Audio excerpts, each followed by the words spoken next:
Well, good morning, everyone. It is 3:11 a.m. on this Saturday morning. I'm meteorologist Jacob Dickey here, and what I wanted to do is just hop on, and we'll just kind of do some periodic updates. And really, this is not anything that I'm overly concerned about right now, but I have a feeling that a number of you are awake with some of the lightning and thunder reports that are coming on and out there. So here's some of those big thunder boomers. What I do want to do is kind of update on the flood potential. The bar is a lot lower for some of our areas for flash flooding tonight. And so I thought I'd just hop on and talk about that here. We have no severe thunderstorm warnings, no tornado warnings. All we have right now is flooding. And so that's our biggest concern here is the flood potential across the region. So let me just check my pages here and going to hop on a few other accounts, make sure we're going everywhere we need to. Okay, looks like we are. We're getting everything turned on here.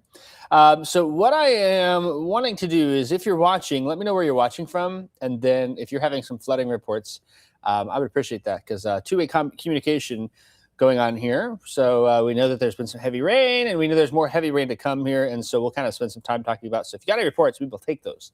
We really appreciate that, as we're working hand in hand with the National Weather Service to update on the hardest area so far is McLean County.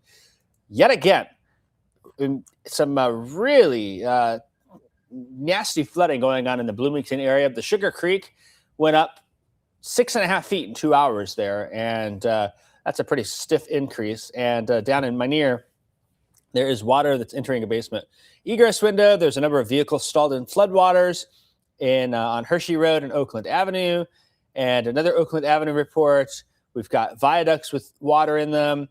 Empire and Towanda on the east side of town, east of the airport, vehicles stalled in the floodwater. So really, McLean County has got the worst conditions right now of the flash flooding that's going on there. And they've had a lot of rain. They've still got some intense storms on the south side of town there. Some good news for Ford County. I know a lot of folks there probably awake. Let me loop this the last hour, and I'll show you kind of what's happening. There's been a south push with this heavy rain activity down into northern Champaign County. Now, that's not good for Vermilion County. I have a feeling we'll have some Vermilion County folks joining on here, pretty concerned for Potomac, Collison, Bismarck, Danville, some of those same areas, just slight south nudge, maybe Spares, Gibson City, Paxton, and parts of eastern McLean County, parts of southern Iroquois County for the heaviest rain. It's not sitting over the same time at one point, which is good, but it's on the way into Vermilion County here. So Vermilion County, you're probably a couple hours away from maybe some potential flooding here. We've got nothing yet so far, but it's not even begun for Vermilion County. The leading edge of those storms is there. And then there's additional storm activity. This is a concern here as you go back to the west, and all of this has been basically moving east. There was a period of time where I was very worried here. I woke up and kind of saw some things at 1 a.m. and thought to myself, well, that's not good here. So let's loop this. And you'll see here how there's that straight east movement. We've suddenly in the last hour or so gotten a south nudge. You can kind of see that pick up there at the end, which is good news because those storms training over the same areas causes problems, right? That's quite the issue when they hit the same spot. You see the line of flash flood warnings that's in effect there. And I'll pull the warnings only. Line of flash flood warnings now. Southern Florida, Iroquois County, McLean County, and all the way through Tazewell County, Fulton County, into western Illinois, including Macomb. Just a straight line there where these storms have trained.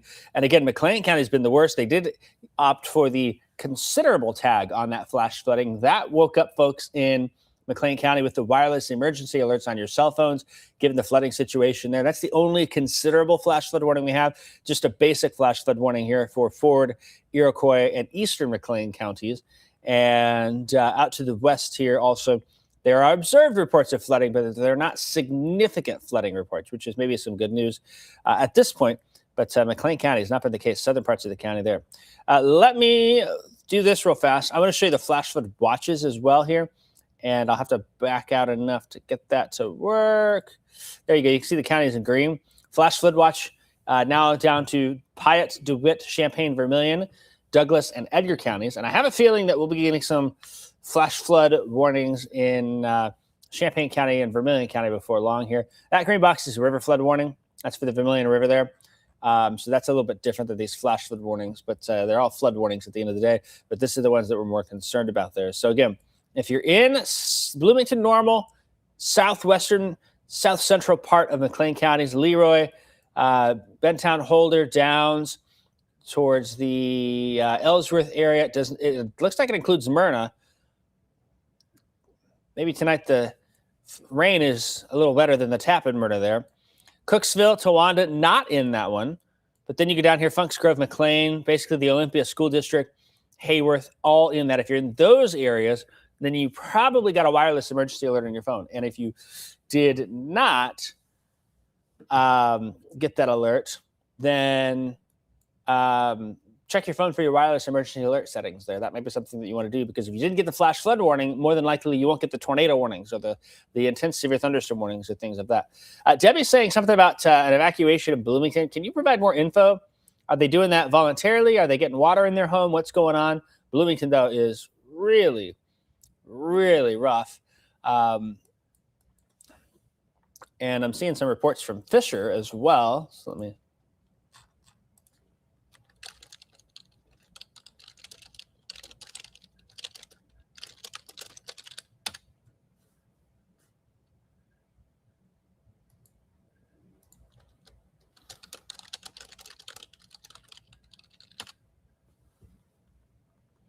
So we'll see, probably going to have some issues there.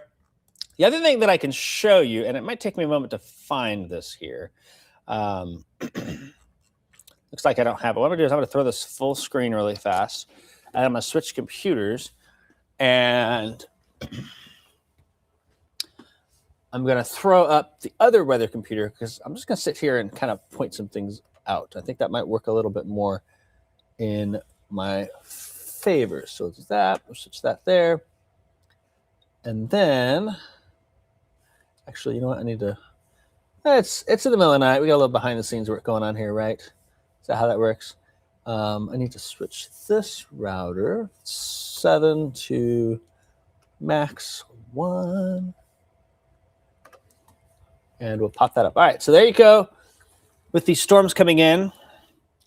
And what I want to show you is the 12-hour rainfall. You'll see the swath of heavy storm activity, just this line across the middle of the state here. I mean, it's a fairly narrow band. It's maybe 30 miles wide.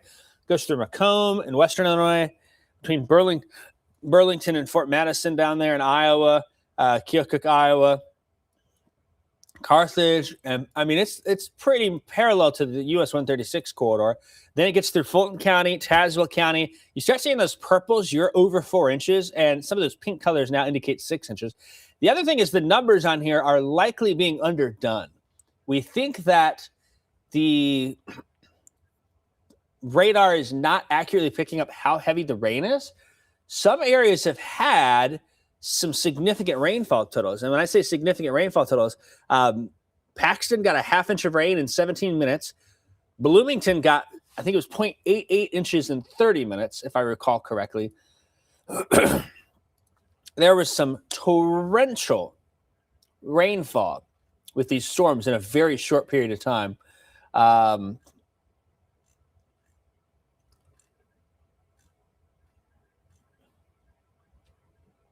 Let me double check my info. Yeah, Bloomington got 0.88. Oh, I'm sorry. I said that wrong. 0.88 inches of rain in 15 minutes. 0.88 inches of rain in 15 minutes. So that's something else that's going on.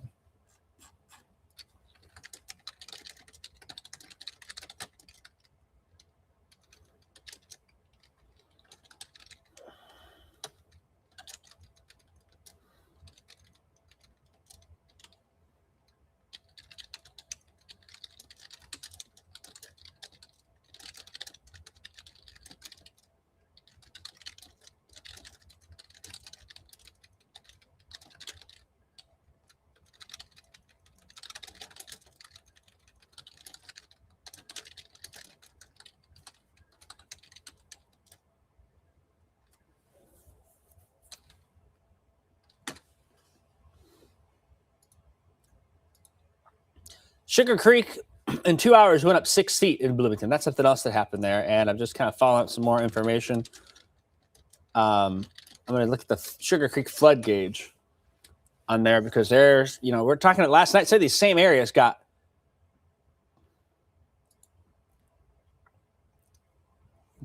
hammered with that. We haven't had an update in a little bit. The data kind of stopped at 2:15 a.m. But getting some reports that the Sugar Creek is rising rapidly in McLean County there. So if you've got any information about that, it would be much appreciated to figure out what may be going on over there. But the biggest concern right now is the McLean County area, which is what we're looking at. So kind of monitoring that.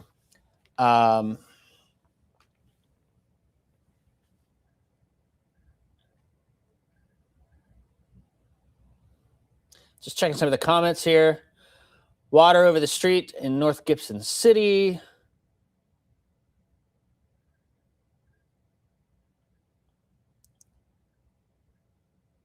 Okay, Debbie says floodwater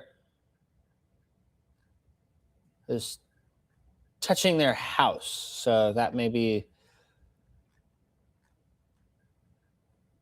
what's going on. Some folks saying they got water in the basement. It's quite the active setup ongoing here. Continuing to get those flash flood warnings out there. And we'll spend a little time here looking at that. Just got an update of a new flash flood warning in Ford County. Wireless emergency alerts going off in the Gibson City area.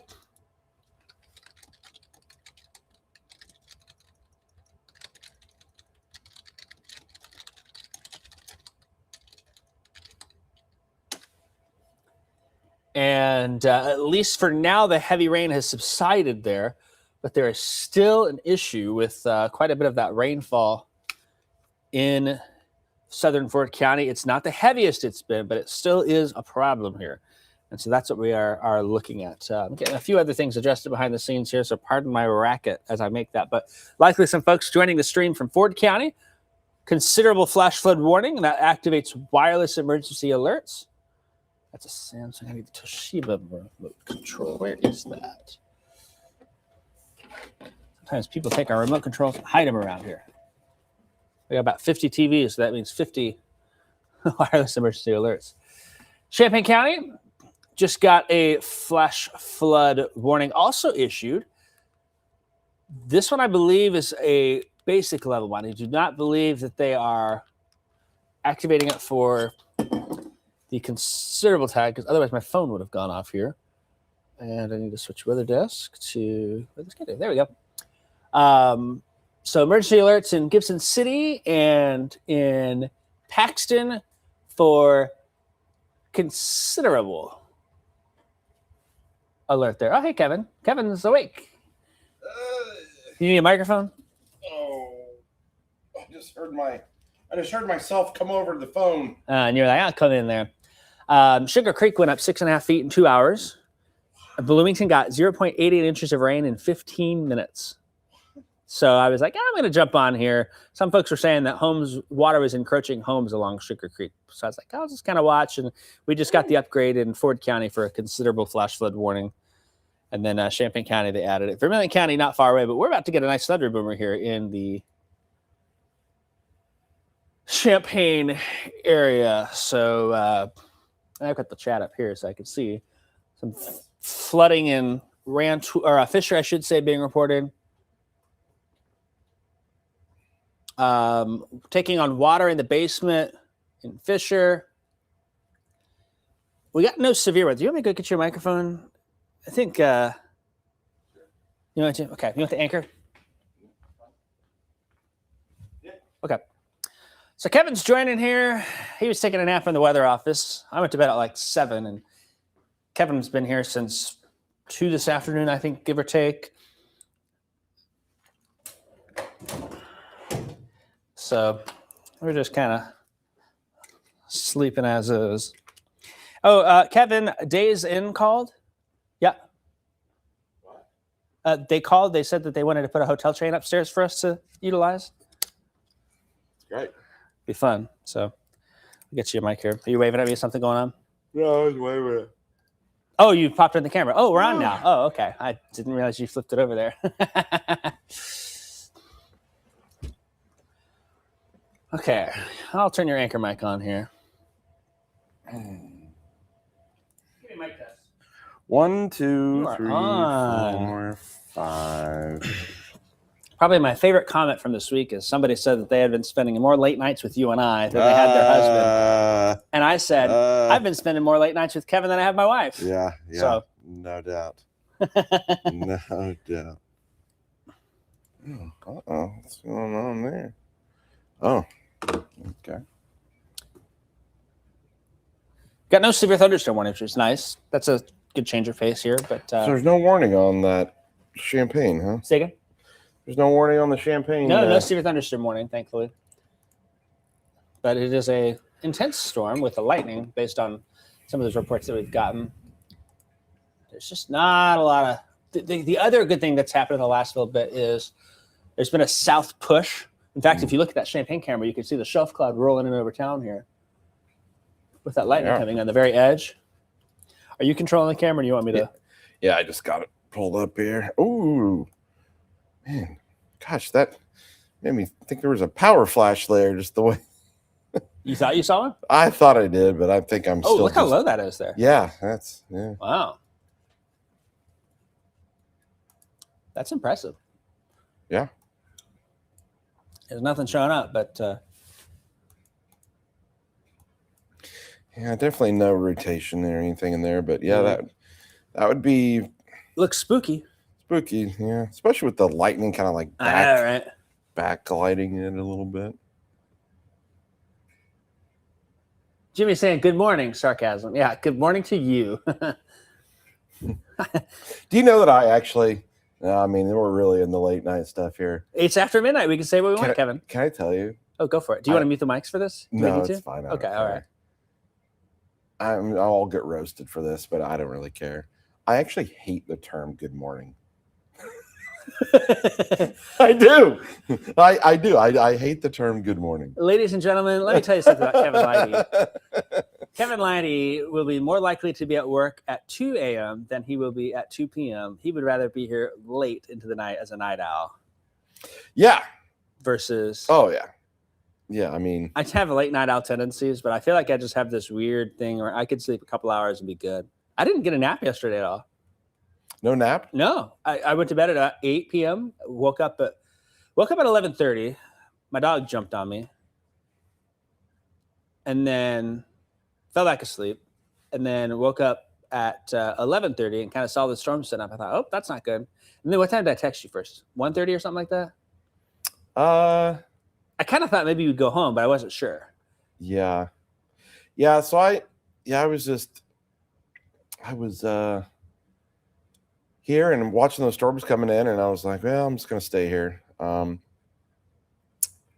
And I was watching. I have a really good picture of you on the couch snoozing. Do you? Am I allowed to post that on Facebook? I don't care. Whatever. Yeah. Hey, some people actually agreed with me. At least a couple of them.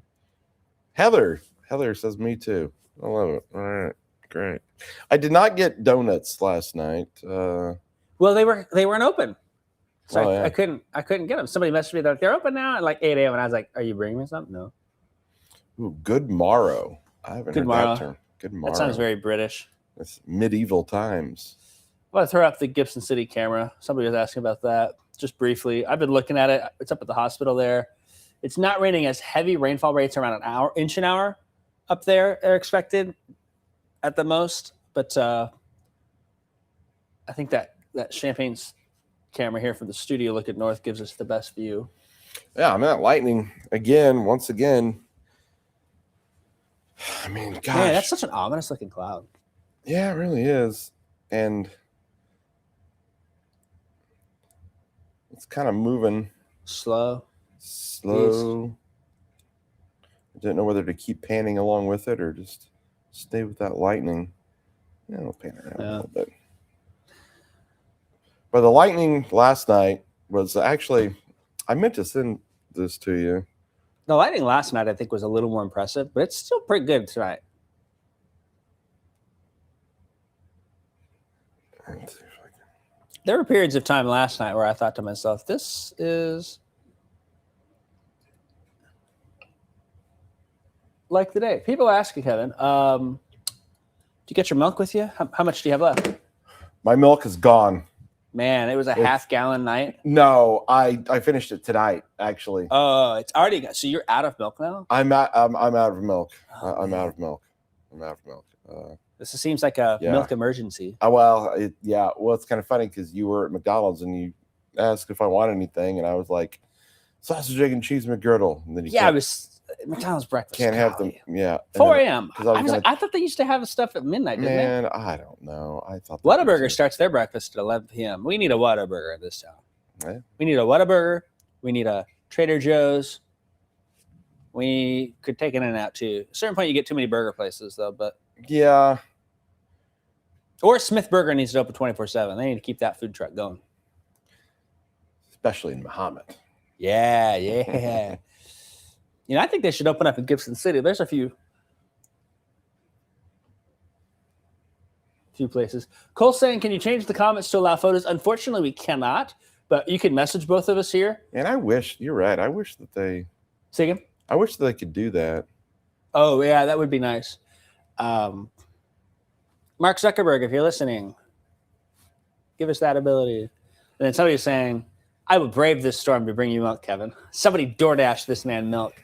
Panic, no milk. Remember, everyone, it's got to be 1%.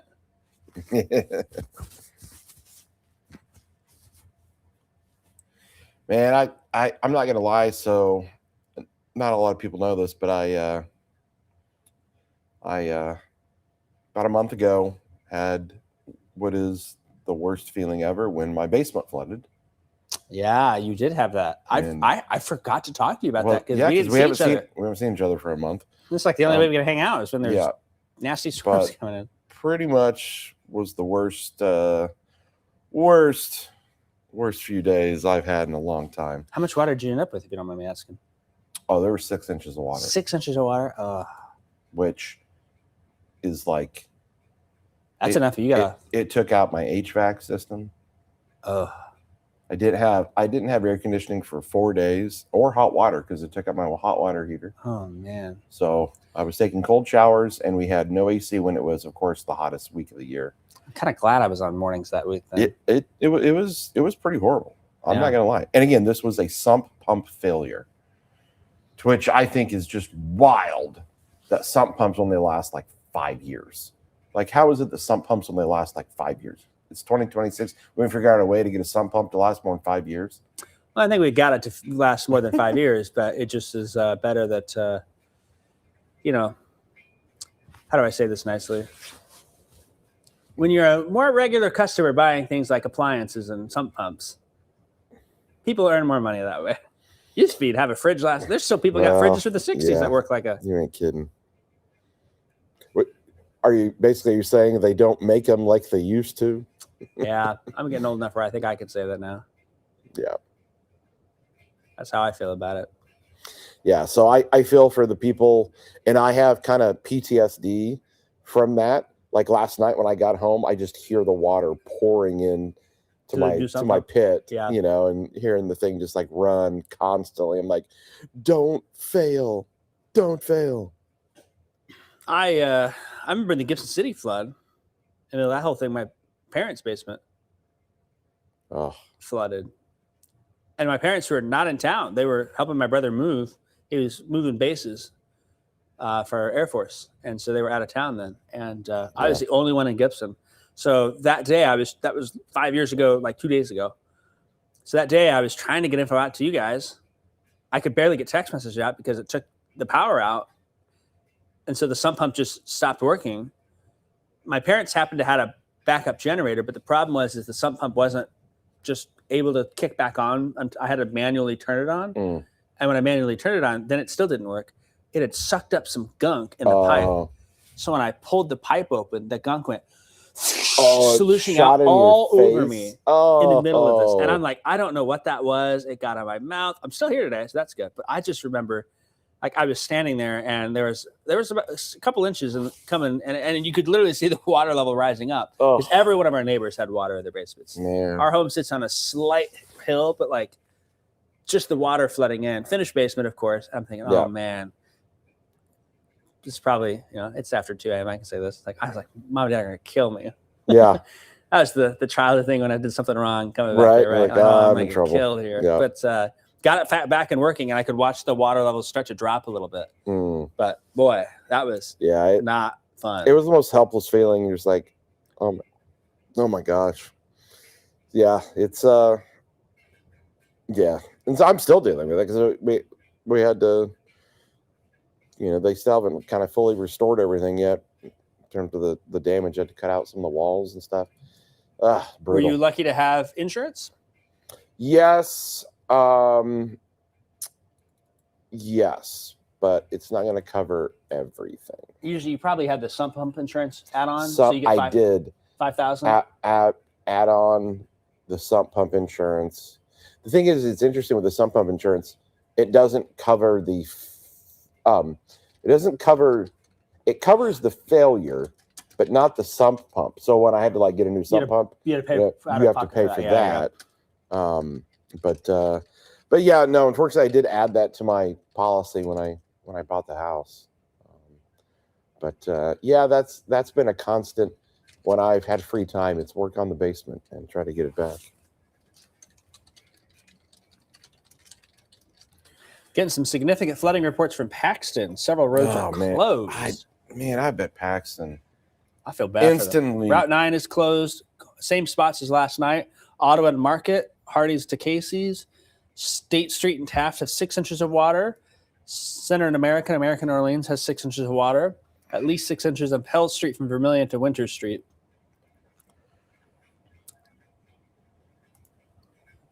And I know there's a few roads. I got a couple messages in the north side of Gibson about some flash flooding there as well.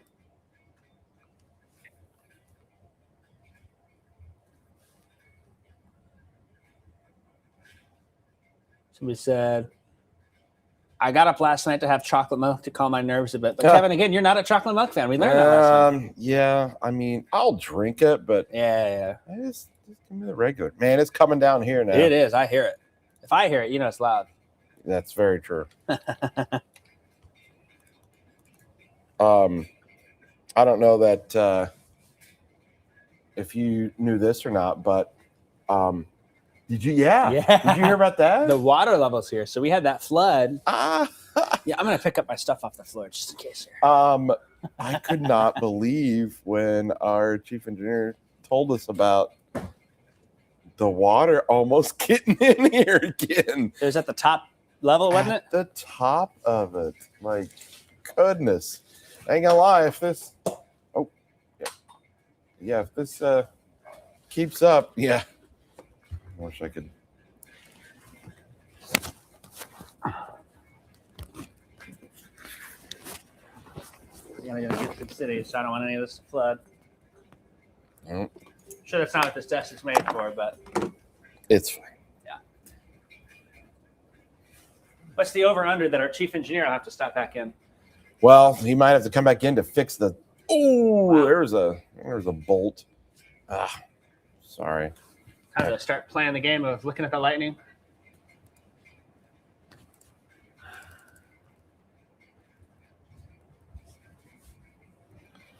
Yeah, he might have to come in because he had to go out to our transmitter site to fix the DirecTV signal. Yeah, the over the air antenna stuff. Man, all right. Yeah, I know that time we were in here. There was the tornado in Leroy and that supercell that came southeast down 74 right into town, and I left the garage door open and suddenly water came pouring in. Yeah, exactly. I thought I was getting fired that day. He was like, I just we had a camera sitting in the back because we didn't have our Neal Street camera at the time anymore, and we wanted to see what it looked like on the ground. You remember that? Yeah. Oh yeah. And so I thought, well, we'll just open the garage door and point a camera out there. And about 5 minutes later, water came rushing in the studio, and I thought, oh, You thought you But it just came did through a it. different door. So Yes. But yeah, even I for a second was like, wait, how did he really? Was that Jacob's fault? yeah, Wait, what? No.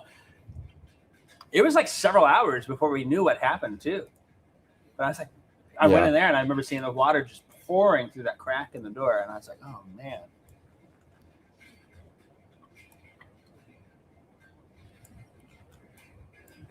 So a lot of the lightning kind of north of downtown. Market Street. Yeah, up there. Up there.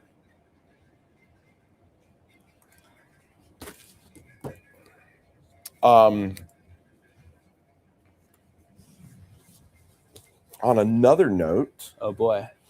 and this is, this is good for us, but a few hours ago, I did meet our newest team member. Good. A few hours ago, did he stop by here? He did. He's all moved in. He was getting moved in, literally got in today, moving into his new apartment. And yes, but it was nice it was just like, okay, Seeing it's an real. angel. It's real. Yeah. We're gonna have a new team member soon. So you folks will meet him next week, most likely. So yay. Yeah. Yeah. So yeah, he popped by. I'll tell you this. He's tall.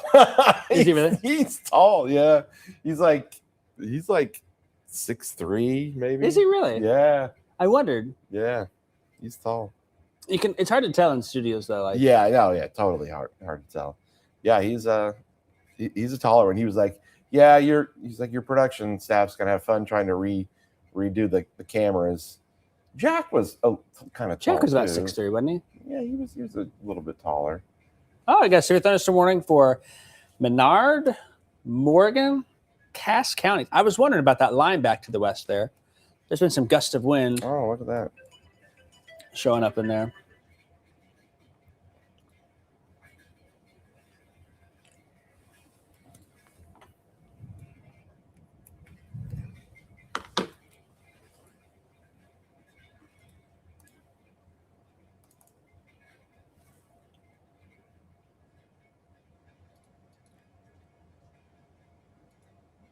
What? Elizabeth said there's a bat in my living room? There's a what? A bat in her living room. You know,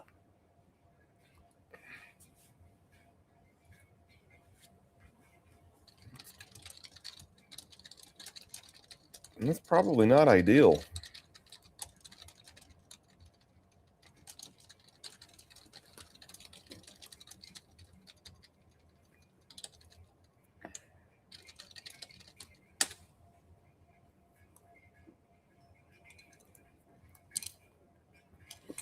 somebody asking, will he fit in the storm tracker? That's a good.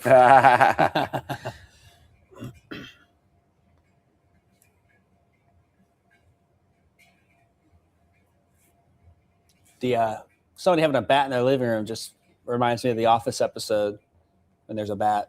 I know you don't really watch The Office that much. That's your one flaw, Kevin. I feel like you would love that show. I don't know why I never got into it but like if I like He drinks 1% milk and he Yeah. doesn't like The I Office. didn't say I don't like it, but I mean if it's on, I'll watch it. But yeah, I don't know. You know, the same thing was with the show Friends. I didn't watch the show Friends until I met my wife, because she watches it all the time. She leaves it on the TV when she goes to bed at night. And so when I'd get home, Friends would be on. And so then when I'd go to bed, I would watch an episode. And then over the years, I finally watched like all of the Friends episodes, but I never watched it when it like came out and it was popular. So it was only in the last 5 years that I watched Friends. Wow. Sugar Creek is reaching flood stage. Wow. Ho. It's like, can we Does that got a gauge on it? They do have a gauge on it. I've got it on my computer over here. I don't know. If you search, if you go to the Water NOAA site, it's BMI I2.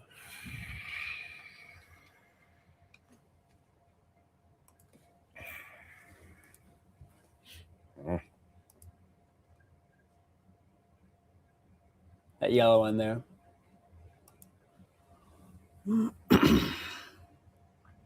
Wow. So that was last night, that little bump there this morning. Oh, And so it's then even higher. It's higher now. So they're up to basically 11 feet. I guess the record's 14 feet there. I'm thinking, what happens when it hits that?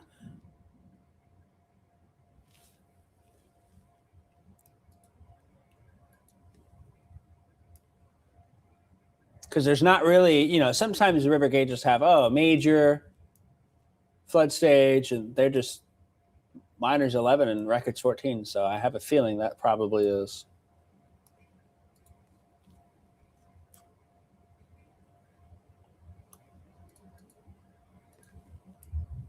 An issue there. So the Sugar Creek went up from 2 feet to 11 feet in 2 hours? And is it still? Yeah, it's still raining. Went from Is that 1.8 to 10.85. So it went up.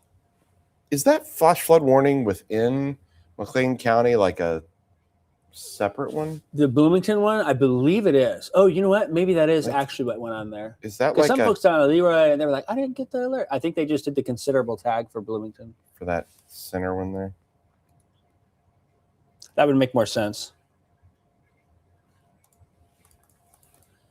There's some folks out there.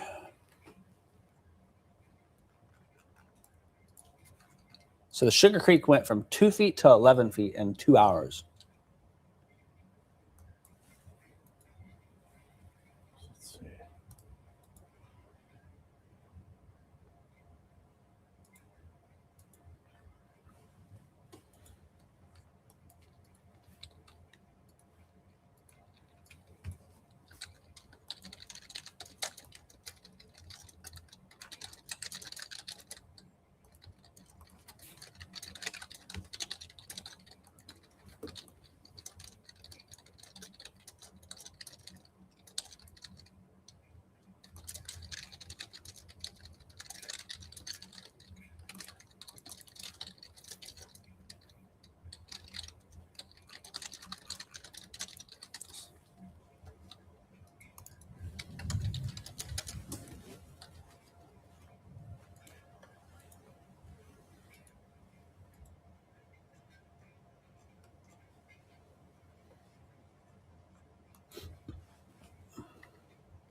Kickapoo Creek off of Ireland Grove Road.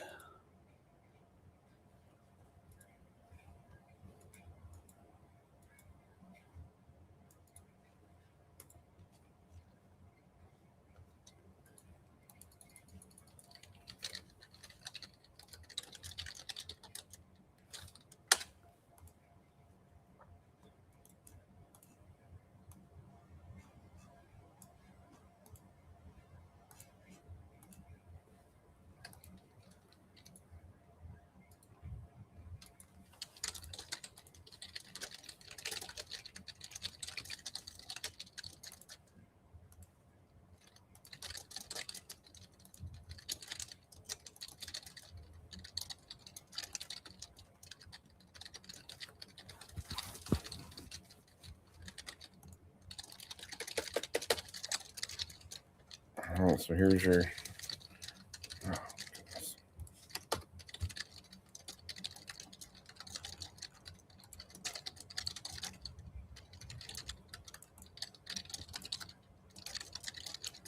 All right, that's your Sugar Creek. That's crazy. In 2 hours, it did that. So yeah, I mean it was 1 a.m. Look where it was there at 1 a.m. Report was 1.96 feet. It was 2.44 at 1:15.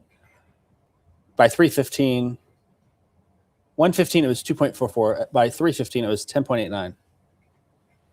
That's crazy. 14 is the record. They're already at 11, and it's still raining there. That next wave coming in, if it's just south of town, that might spare it. But boy,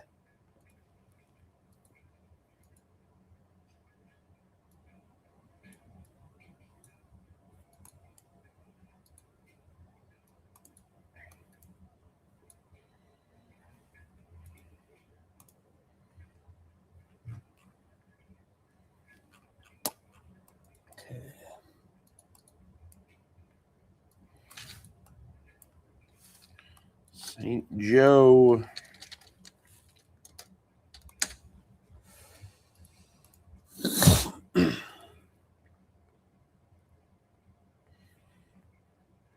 Jill is planning on going to the Gibson City Summer Bash. She would like to know if I'll be there. she'd like to know if she needs a boat. I'll be there. Good news is downtown sits up a little higher, so we'll be able to give you a boat ride into downtown. Jacob will be there live. I actually will be 6 o'clock news. Jacob will and be then- there live. So what I want you to do is I want you to go crash his live shot. Oh, thanks, Kevin. Like Thanks, go Kevin. there and You're on camera looking people in the eye to say that. crash his live shot. It'll be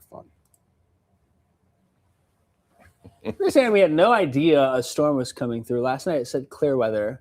Chances showing really low. Oh, that's all we've been What? talking about is storm chances. What? What? Uh. What weather are you watching? Probably NBC. Not us.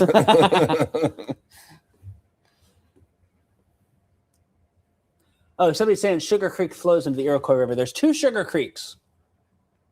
Oh yeah. There are 2 Sugar Creeks. There's Milford, Iroquois County, but then it's kind of like there's technically, I think, 2 Vermilion Rivers. The Salt Fork has like 3 branches, or forks, as they say. So this is the Bloomington Normal Sugar Creek.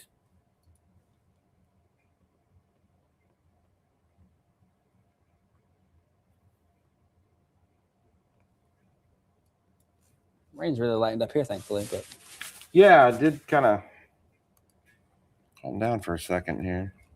And then that little batch tries to pick back up again.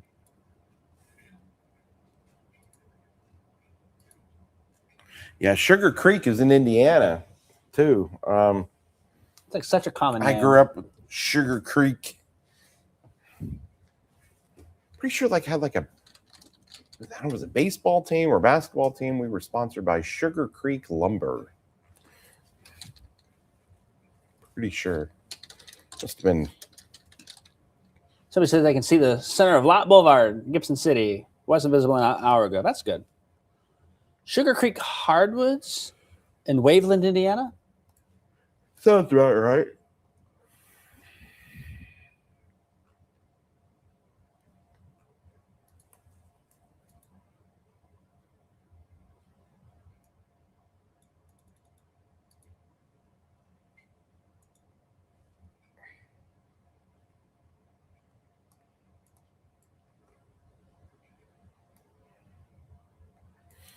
Man, that next wave back there, depending, Pulling south a little bit, which is yeah, you kind of, maybe for the better. wonder, will it do a little on these numbers? My arrows look And like Kevin is junk. not an artist, ladies and gentlemen. My arrows look like junk this morning. I can't see straight. My wife texted me about 45 minutes ago. She goes, "Are you still at work?" And I go, "Yep," with a crying emoji. She goes, "Yikes." Yikes. That's so terrible. Just say yikes. Yikes. How was Zachary's first day at kindergarten? I guess it went okay. Yeah, I You were able to get him there and then got get him out? there. Can I tell you though? Let me tell you. Oh, let me tell you. I just got to experience. All right, and I don't know if there's anybody in Muhammad in here. I just got to experience what is known as, and I'm sorry, School Yo. zone traffic? y'all got to figure this out. School traffic is insane. Oh my goodness. I couldn't believe it. I was like, whoa. It's like Muhammad turns into Chicago, Lakeshore Drive for 45 minutes in the morning. Yeah. It's crazy. So I live over kind of by the high school. So I caught that traffic. Then the traffic over at the grade school, and I'm just like, holy cow. It just turns to gridlock. It's in Champaign. It's like the first few weeks of the year, everyone tries to go at the same time, and then eventually it lightens up a little bit, but it's still rough. I hate driving 2:30 to 3:30 in town. Just hate it. It's awful. Well, Edison's right here. You got the elementary school on Prospect. yeah. Well, I will say this. I'm gonna make it my mission. We're gonna fix that. Kevin for mayor. I don't know, man. Like, holy cow. Kevin for mayor. There we go. Well, somebody was like, "Oh, take the bus," and I'm like, "Well, like, eventually I will make." And Zachary does take the bus on the way home because he just goes to daycare, which is close by. But I was like, I'm gonna take him, you know, because again, he just turned 5. Like, I was more worried about him because he's really good with numbers, and he had a different bus number last year than he does this year, and I was worried he would get on the wrong bus because he remembers numbers really well, and he had a new one. So luckily he made it on the right bus. So that's good. That's good. Ooh, power just went out in Muhammad. Better check, make sure it's your neighborhood. Oh, You got a battery Lord. backup in your sump up, or you'd be going home quick. I will be going home very quickly. Call your wife. Hey, Start Barbara's the- saying, where's the Sugar Creek? We're talking about the Bloomington Normal Sugar Creek. Let me just pull it up on a map while you're looking up that, Kevin. Power out in Mansfield as well. Sugar Creek, Bloomington.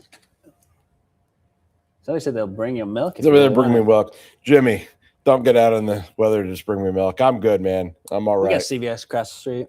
Okay, so the Sugar Creek in Bloomington, if you happen to be on Veterans Parkway, it's the little creek that goes along the Constitution Trail, and it crosses Veteran Parkway. Basically, what is that? What's something people remember? Right next to the Chateau Hotel and Conference Center.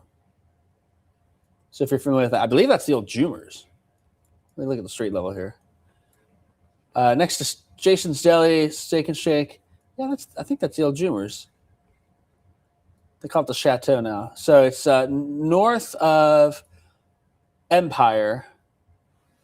It's up between General Electric Road and College Avenue, and it snakes down through Bloomington on the south side there. And I guess, what's this fork? There's another branch, I guess, that probably like a drainage ditch that goes up to Fort Jesse Road and Veterans Parkway and cuts south of downtown. And then exits in the southwest side of town. It's over at the 150 by the Culvers and McDonald's is where it crosses on the west side of town. And then it takes off to the south and west. And it's still the Sugar Creek by McLean. It crosses 136 west of McLean. I'm just following all the way down. Where are we going to? Northwest of Lincoln. It crosses Route 10 west of Lincoln.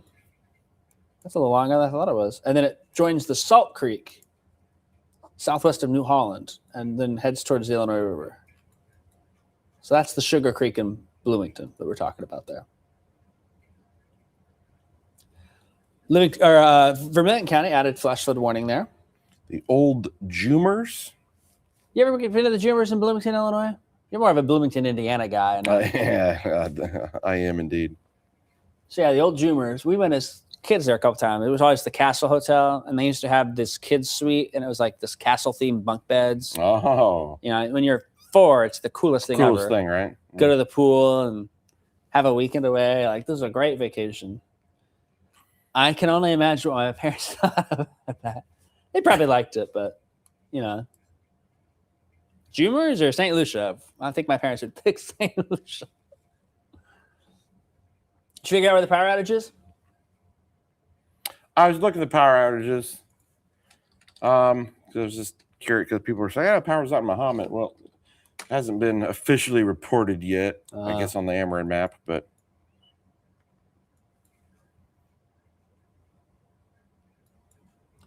sometimes it takes a minute. I wonder if it's between Mansfield and Mahomet. I wonder if they're out in that.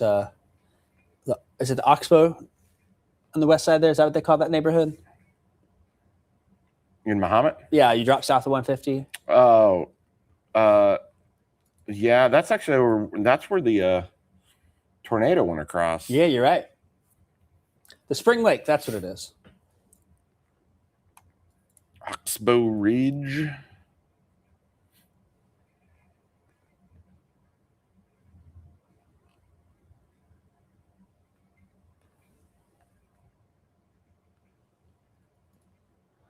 Let's see if there's any updates. Route 9 is closed in Paxton. Is it? Yep, there's water on the road there. It's a little lighter, so maybe it's draining. But IDOT does say, as of 4:02 this morning, all lanes closed. In Ford County, Route 9. My guess is they probably have the whole section drawn up from Paxton to Gibson City, but I think it's mainly Paxton. There is a spot, though, between Gibson City and Elliott that often floods.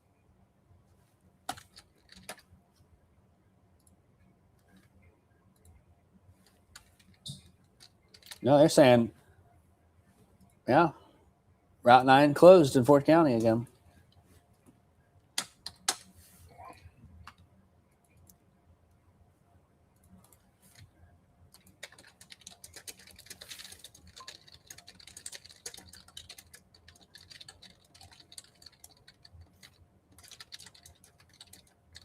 And there's a road north of Elliott. It's the Elliott Melvin Road. And you go straight north out of Elliott. The road's closed up there from yesterday's rain because the water washed away the side of the ditch. Oh. And water's basically flowing under the concrete pavement there. Mm-hmm. So they're worried it'll wash out. Completely. Yeah, that'll wash out real quick. It was pretty interesting to see the photos of it.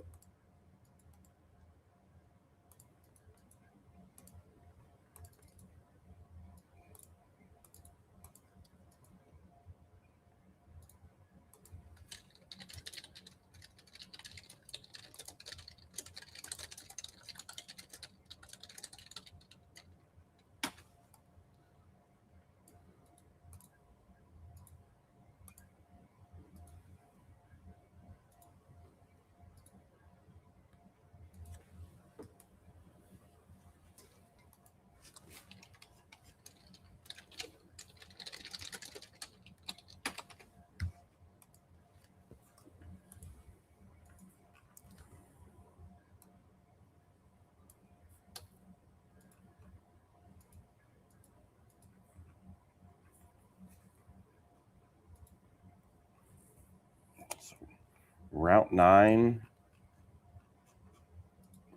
So it shows Route 9 closed in McLean County. Ford County, between Gibson and I guess I didn't look at McLean County. It shows like a little area there near. Oh, Route 9 is closed for construction. That's construction there. Yeah, right there north of Aerosmith. Yeah. I think they're doing a bridge replacement out there.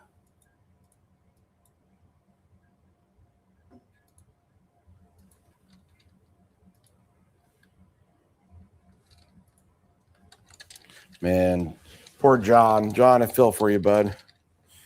Foot of water in the basement in Paxton. 2 feet yesterday. Sump pump working. Jeez. 3 floor suckers going. Not sure what else I can do. Damage done yesterday, so I guess try and sleep. Yeah, man, but it's already done, man. You already got to deal with it later. You might as well just nothing you can do.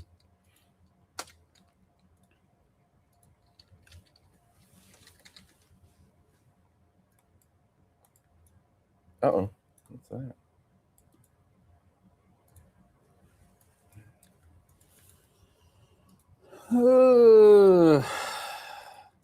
Well, fortunately, it seems like the rain is lighter in Paxton. But Yeah, that south push has been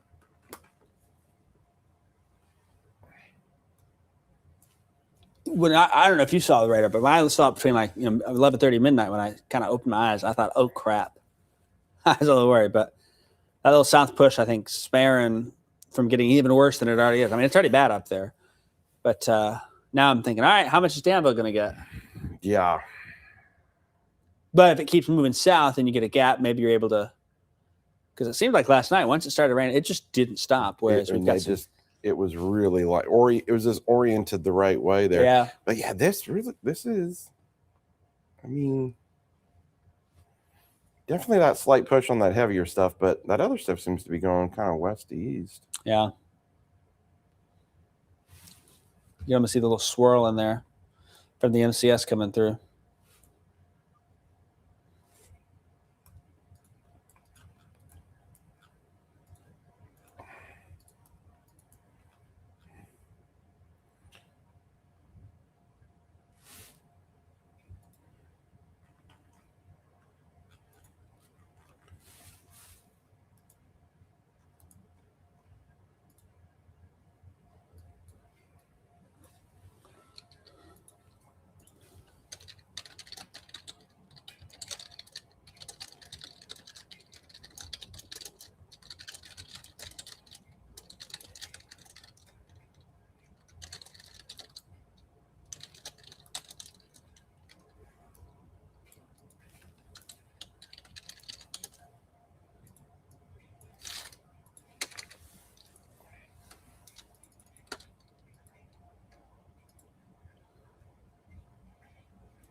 Seems dark over there, but I don't know. Maybe I'm crazy.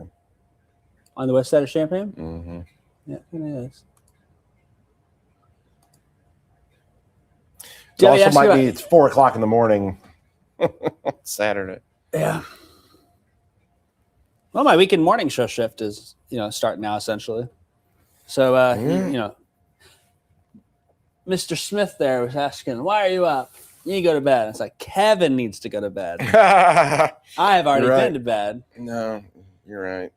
But now I'm just like, well, I'm probably gonna have to go home here soon because I have a feeling that rain continues in Mahomet, and I'm not gonna like. The power outage still has showing one outage down towards right north of Centerville, White Heath, along the Sangamon.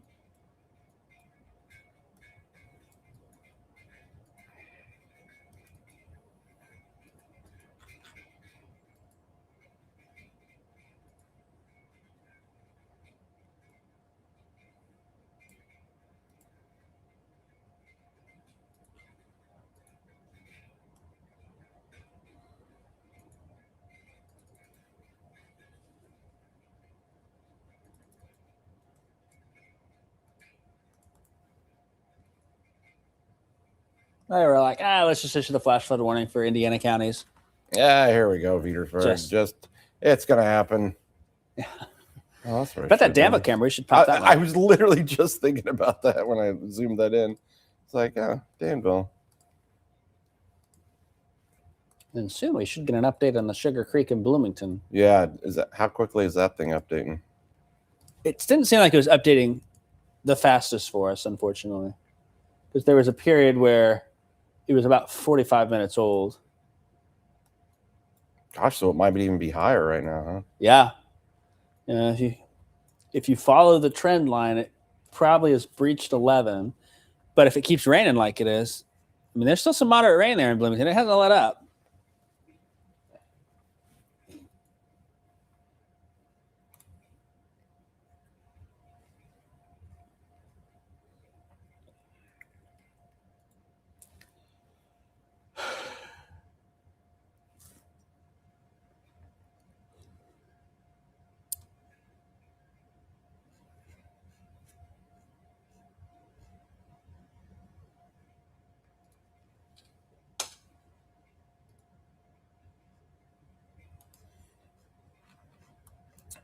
Appreciate everybody's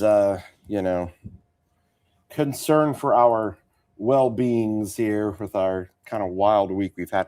I'll say this though, there's a handful of, I think, weather, career kind of like things that you look back on and remember. I will remember this week. Yeah. I will remember Same. more for just like, Same.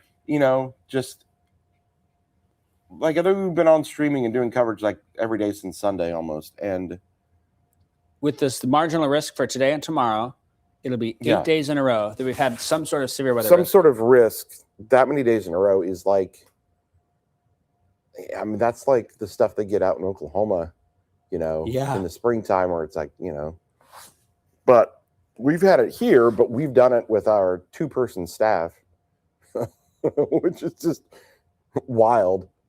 I've had fun. I mean, like, We put a tornado on TV. What I say is Before the tornado warning came out. Yeah. Even. what I say is there are, in my opinion, 1,000 other worse jobs that I could have that I would have to do to where, like, it would Kevin could be be a lot worse.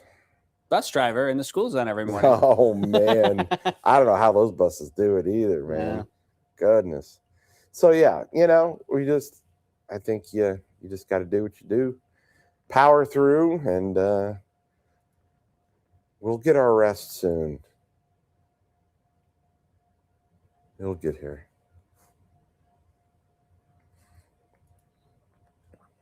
Yeah, because I was supposed to go up. I was going to go up to the Cubs Cards game tomorrow. That was my plan. I've been planning on because I love Cubs Cardinals. Yeah. In Chicago, love it. But I'm so tired. I'm like, I don't want to go. Wait, just want tomorrow or to sit at home. today? Today. Yeah. That's So- the other thing. I was like, well, finish your story. Sorry. Well, normally I would be on the Amtrak train, which wildly, so they changed the Amtrak Saturday morning train that goes up to Chicago. It used to leave like 6:20 a.m. or something like that. It now leaves out of Champaign at 4:30 a.m. Really? Yeah, the 4:30 a.m. train, Amtrak to Chicago. And so I would normally be hopping on that to go up to Chicago. But I'm so tired. I was like, nope. Even how big of a Cubs fan I am and how much I love the Cubs Cardinals series. I'm What have like, you done with the tickets? sell them. Okay. I was going to say, Well, do we need to have an auction on Facebook right now? Well, I actually, I don't know if they're officially sold. I put them on like StubHub. But yeah, I need to see if they've sold. But if not, yeah. Can I get 125, 125, 125? Looking for 125. Who's got 125? 125, 130 now.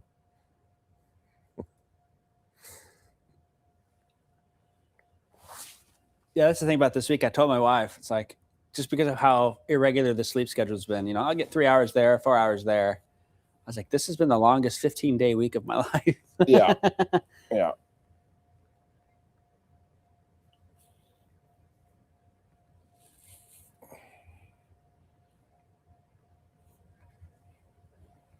Yeah, you could nap on the train. I mean, you got time to get over there. No, I mean, not to sound bougie, but You don't have your fancy bag with your stuff in it? no, when I do the train, I may or may not do the bedroom one where you can go to sleep. Because a lot of times, when I go up, even when the train left at 6:20 in the morning, You could get 3 hours sleep out of that. I probably. wanted sleep knowing that I would have a long day at the ballpark in the sun, through the evening.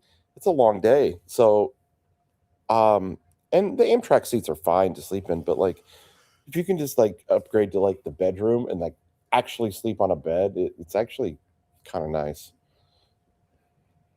Sounds kind of bougie, doesn't it? Only a little bit. I mean, it's not exactly the Ritz Carlton, but there's a bed on a train. And I'm not gonna lie, a train will rock me to sleep like a baby. It just moves a little bit. This is what I need to do is we need to put you on a train south and then meet the train coming back north and hop back on it and just do the sleeper car both ways. And you might get more consistent rest there. Yeah, no doubt. Somebody says, sounds like life with a newborn. Yeah, right. Yeah, it is serious when I say no to the Cubs Cards game. I mean, that's one of my favorite because again, I hate the Cardinals. Sorry. So it's fun, that rivalry in the bleachers. It's fun. But I'm focused on the playoffs. This has been an up and down season, hasn't it? It was an up and down season. It's been on the up lately. Now, Yeah. again, they did lose. They lost yesterday, but they won today. Wow. Check out some of this water. Let me pull on.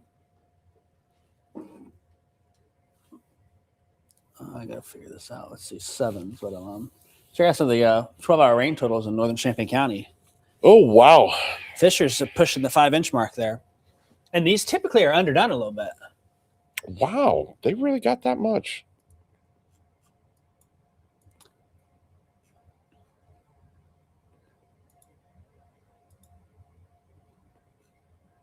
I'd be very curious what the Sangamon's going to look like. Yeah. This morning when I drove to Sangamon and Muhammad, I was kind of surprised it was as low as it was. But that's one of the rivers where sometimes it takes a little time for it to come up. I remember after the Gibson City flood, it was like 2 days later, it was Muhammad just Yeah. full of water.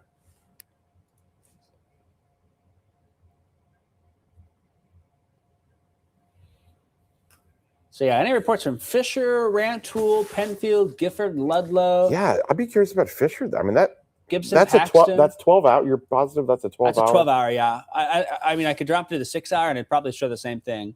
But I have the 12-hour one set with the better color palette to stand out a little bit more. Let's see here. We do have the Sangamon River at Fisher flood gauge. Oh, it went from 4 feet to 14 feet. Did it really? Yeah. Wow. Wow. So and it did that in a hurry at 3 a.m. It was 5.4 feet, and now it's at 14 feet.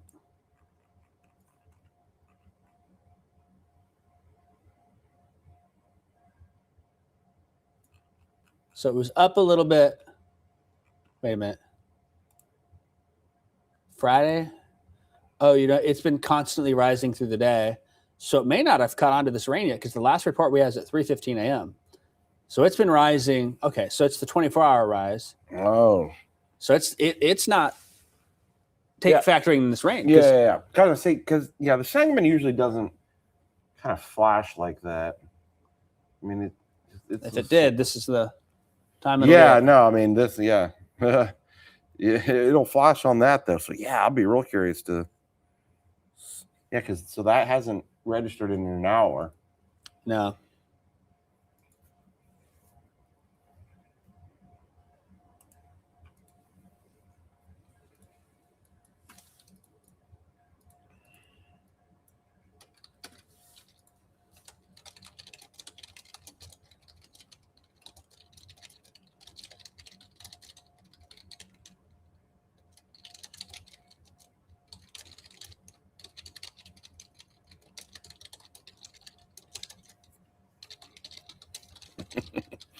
Jimmy over here is at the Muhammad Circle K. He needed chocolate milk and a Slim Jim. Yeah. Okay, Jimmy. I need a chocolate milk and a Christmas tree cake. So I need. Start fishing for those. Yeah, look at that. Look at Fishing that for reports from Fisher. Yeah. Unintended, because wow. Yeah. And you can see that stripe. Wow, look at that back there. Just been some impressive. That pink is the 6-inch mark. And again, some of these numbers are going to be underdone. They've noticed that last night with the radar estimated rainfall.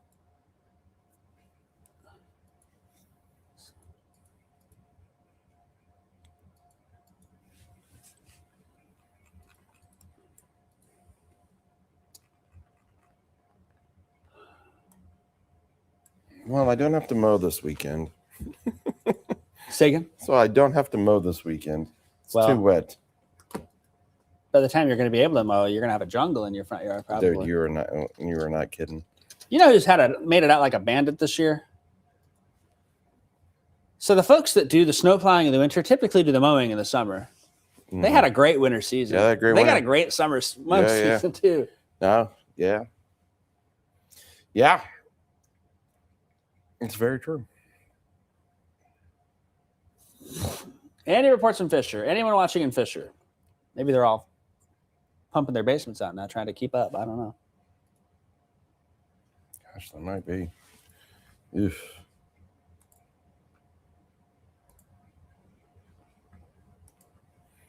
On a side note, can I just say, Windsor today was really good. Windsor. When Oh, the town, our town. we did Yeah. our town, it was really good. We had a good time.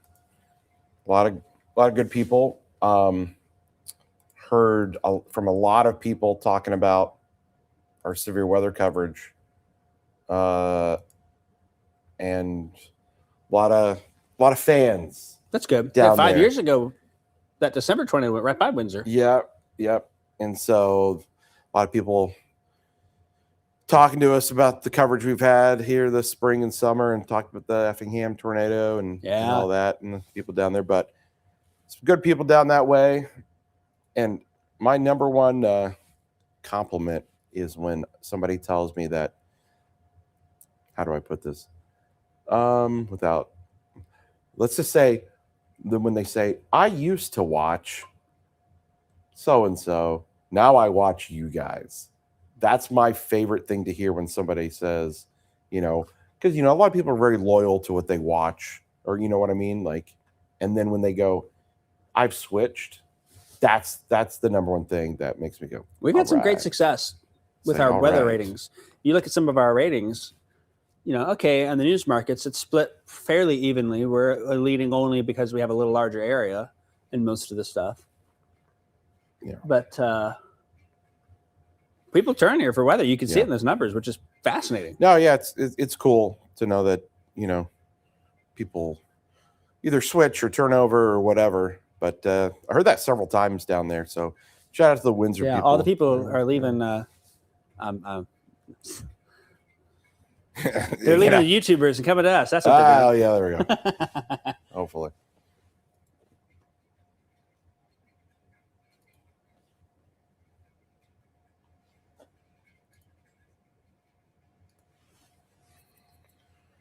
It is 4:23 in the morning, folks. 4:23 a.m. Saturday morning. I don't know who else I'd rather spend my time with on a Saturday morning. I can think of a few Yeah, people. now me too. I don't know.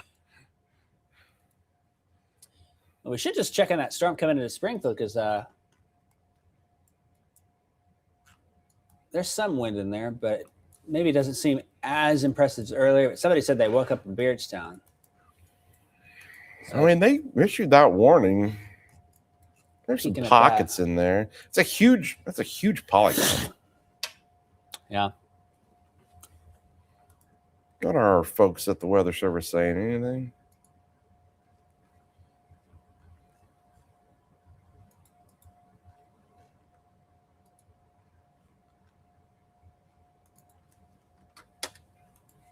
Maybe I should turn on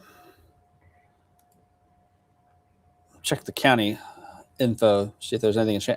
I'll be surprised if there's not much coming from Fisher with that much rain. Angel is checking in from Weather Airport TSA. Are you flying or are you working, Angel? And if you're flying somewhere, where are you going? And by where are you going, I mean, take me with you.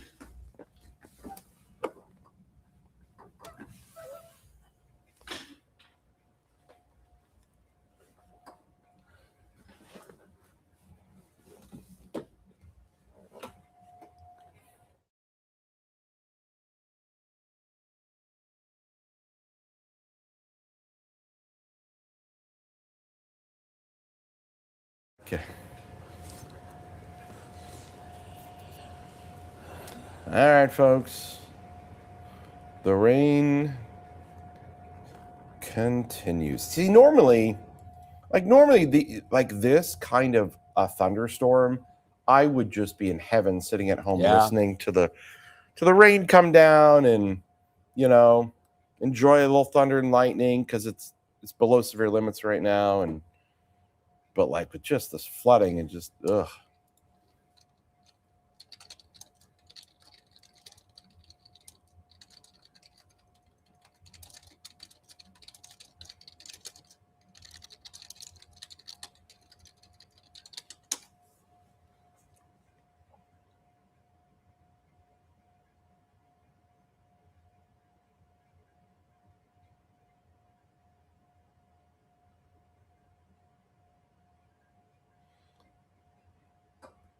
Leslie here's lobbying us for a raise. Thanks, Leslie. Email. Yeah. Email. What if we started a campaign and said, "Hey, everyone, email this email." Oh man. Oh, But don't say where you got it from. Never reveal your source. Yeah. Compliments to here, please. And also say this and this, please. Here, we'll write it for you. Pretty sure everyone in Central Illinois doesn't want to be in Central Illinois anymore. It's funny because when I came here, Kevin, I came from Southwest Oklahoma, and that's supposed to be Tornado Alley. And who was I talking to? Oh, I was at the Champaign County Farm Bureau Foundation's scholarship banquet this week. I was able to squeeze that in on Wednesday because we didn't have severe weather. I try to do that every year, and there's Papa Del's, and of course I'm like, yeah, I'll take free pizza. So some guy, one of the students had won a scholarship, was going to Kansas State, and I said, so you're going to go teach them what to do during tornadoes now, right? Because the numbers, like we've had more than every state in Tornado Alley, traditional Tornado Alley per se, combined. We're at 204 for the state number now. 204. And it's over 90 of those were in our viewing area. Yeah. Pretty crazy. Let me see here. What did I do? Did I put it in there? I don't remember. Oh.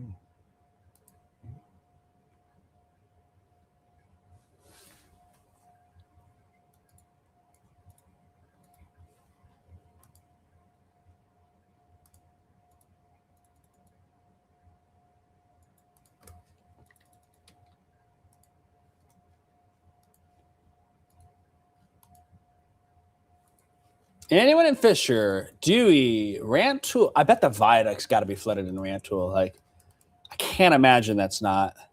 I think it's a sprinkle in floods, it seems like. On 136 there. But I've also... never mind. Did they cut that Smith Anderson warning back? Or is that the same one? No, it's the same area. It's Jacksonville North. I thought it went a little further south. All right, there you go. 204, Iowa, 89. Indiana, 84. Mississippi, 82. But look at the traditional Tornado Alley. Oklahoma, 55. Kansas, 37. Texas, 25, which is usually they're always up because they're such a big state, right? Yeah. We've had 34 EFUs, Jacob.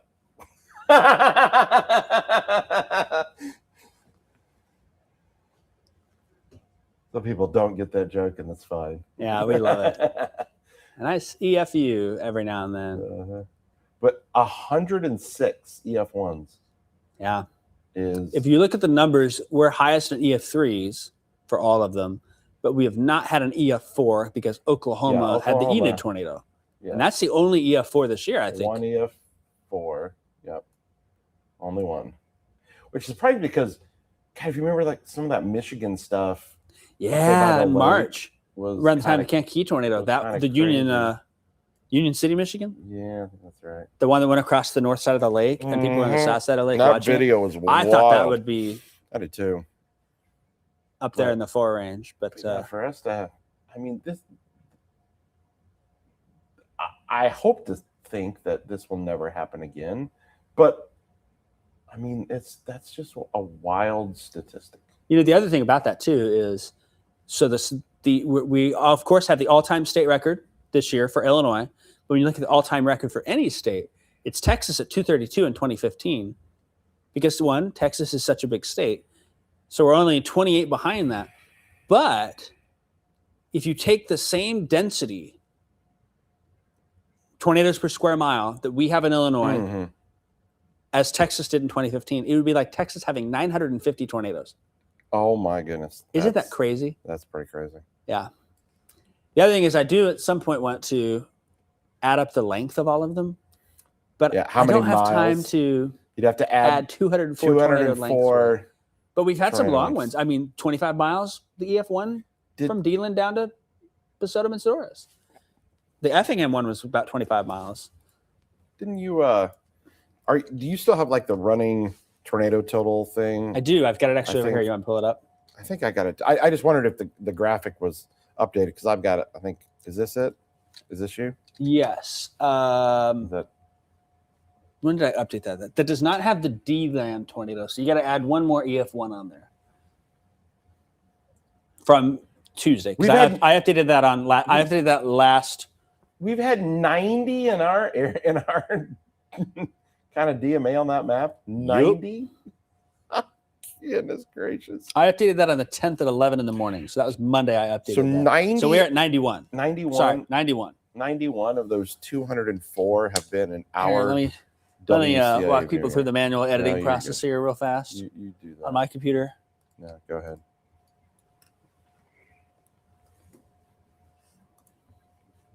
So this is all I've been doing. So first off, 2022, Kevin, had 5. 2022 had 5 tornadoes. That was such a dry year. We thought 2023 was busy. Yeah, we thought, whoa. That was when the derecho happened, sure. and Sangamon County had those EF2s, and then you had the EF2 in August that touched down. You were on that storm in Christian County Mhm. by New City, Yep. Oh yeah. and I was trying to remember the other notable ones. The 2 EFUs in Champaign County then was I take that back. There was the EFU and the EF0, and the other EFU there is in Paxton. That was that February morning event. It was like 9:00 morning show. And I remember telling Karina Rubio, I was like, Karina, I'm probably gonna have a tornado warning to this show. And that was such a foreign concept to the morning show. Like, what? Tornadoes in the morning? That doesn't happen. So we had that, and I'm trying to remember if there are any other notable events from that. Oh, you know what? That was also the January outbreak, January 3rd. Sure. So you had there's 8 or 9 tornadoes Macon County up to Gibson City. Then 2024. A little bit of a down. Yeah, a little bit.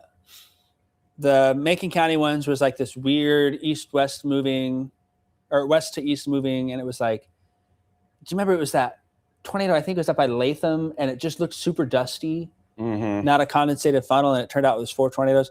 And then you also had that diving summer storm in mid-June that produced all the McLean County tornadoes, and Gibson City got the tornado right northwest of town. And it was like 100-mile-an-hour winds. It knocked down the huge transmission lines, those big metal ones in McLean County, Lexington area. Oh yeah. So it took those down. And then I don't remember what happened in Macoupin County, but I think the Vermilion County ones were like, one of them was a morning tornado, the other was a land spout. Here's 2025. We were like, oh man. 2025. We thought yeah. that was a busy year. Yeah, I thought. Well, that was yeah. We had the Neoga EF2 on air. We had the Macon County EF2 on air. The one that was by Piatt County there, south of there, that EF2 was the same night as Neoga. And that's when the tornadoes came up and hit Gordyville up in Champaign County. And there were just a blitz of other events. And we thought 2025 was pretty busy. And then there's this. Goodness. Allow me to Update. add our. Hey, that looks close enough. Make that around 50. That makes this number 91. 91 tornadoes in 2026. That is crazy. Yeah.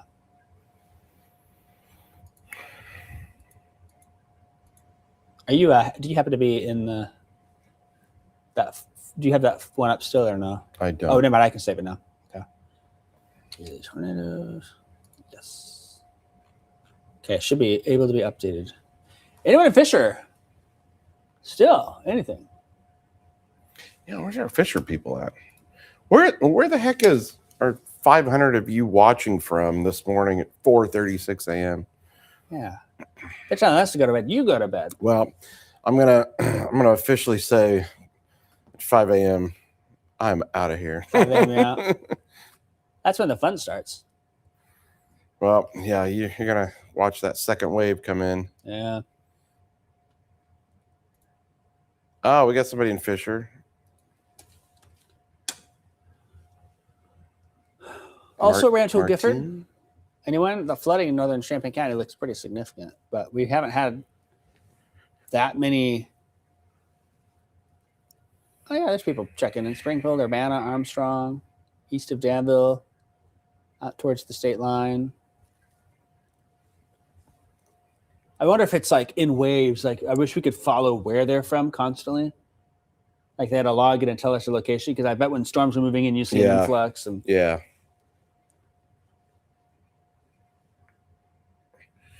Ran to Riverton, Bismarck.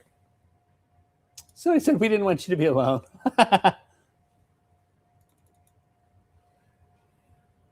Cerro Gordo, Catlin, Gifford, Paxton, north of Mahomet. Can I also just ask those of you that are watching us here at 4:30 in the morning, are you watching because A, you are scared of storms, anxiety, B, you just want to know what's going on with the storms, C, you are just getting home from a night out, D, Oh yeah, Friday night. Yeah. you're bored, E, you can't sleep, F, you just can't turn away because you just never know what crazy things we're going to say.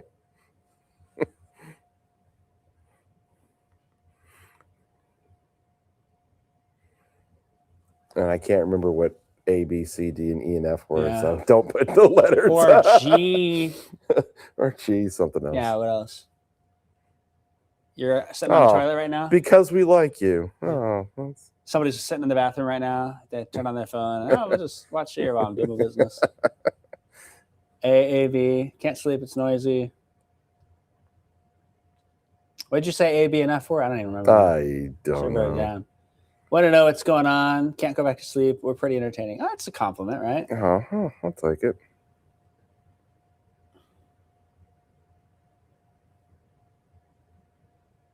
So I thought I was going to hear stories about baseball.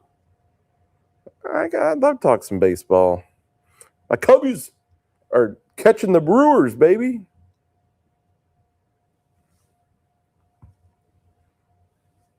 I could tell a baseball story. So you know the baseball field we've got on the Gibson City camera? Yeah, the one thing what storm was it that The dugouts. the dugouts? Yeah. That was right after it was a few weeks after the Gibson City flood. Because think I it went was. and shot drone video of that. Yeah, yeah. Because we were still cleaning up, and it's like, or when was that? Now Yeah, I think it's a blur. that is a blur. But anyways, that baseball field in Gibson City, I broke my leg at second base there. Oh yeah, Yep. As a Sliding? freshman in high school. I was sliding, and the second baseman kind of half fell on top of me, and wow. I kept sliding, and my ankle just went. oh wow. So, yep. After that, I think that was the Lord telling me I was not meant to be athletic. Don't slide. You know, athletics Go. and GCMS athletics in my family have a long history, though. My brother was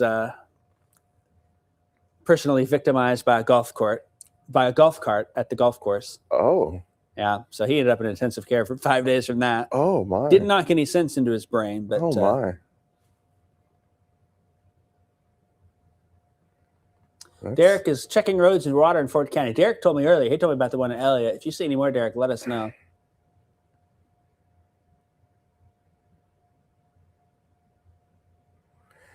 Wow, somebody's power's been out since last night. Jeez. Oh, There's a handful of outages. No, they're all individual. Just imagine being like the one person that's got a single outage in your area. yeah. Like, looks like up in Liberty Commons, she just mentioned, yeah, there's a group up there, but that she said that's not related, and I see that on the map. And then there's Bloomington, which I don't know if they've recovered.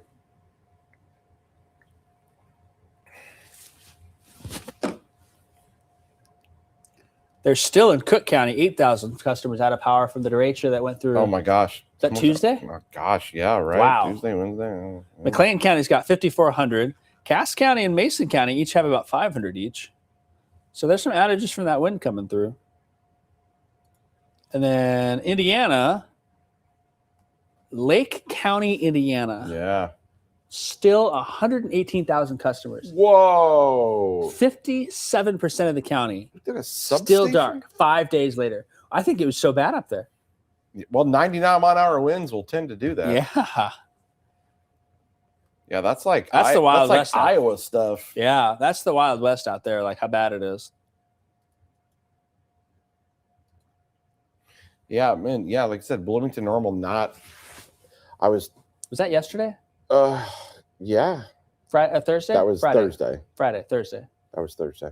Yeah. I was talking to Amanda Brennan today when we were on down in Windsor, and she was telling me about Illinois State and just how horrible of timing that was for move-in day, Oh, yeah. and that all the students that, like, imagine being a freshman, moving in, leaving home for the first time. You move to Illinois to move in, and you can't get into your dorms, and The things are storm hits, closed, yeah, and storm yeah, hits, and there's no power, and that's just like, I'd be like, man. I'm moving home. Yeah, I'd be like, okay, that's a sign. Somebody's saying, "Oh, we can't see the comments." We can see the YouTube comments. There's someone who's commenting, "Oh, I'm on YouTube watching." You can comment on YouTube. You can comment on Facebook. You can comment. I think you can comment on Instagram. Are we on Instagram? I don't know if that allows us to go live. Yeah, there's some extra steps to do the Instagram live. I Yeah. usually don't do it. So we can see the comments from anywhere Yeah, we that you're can. watching from, mostly. Watch this. I can put your comment Yeah. right on the screen. We tend to not do that all the time, but The lady writes. We can highlight your comments.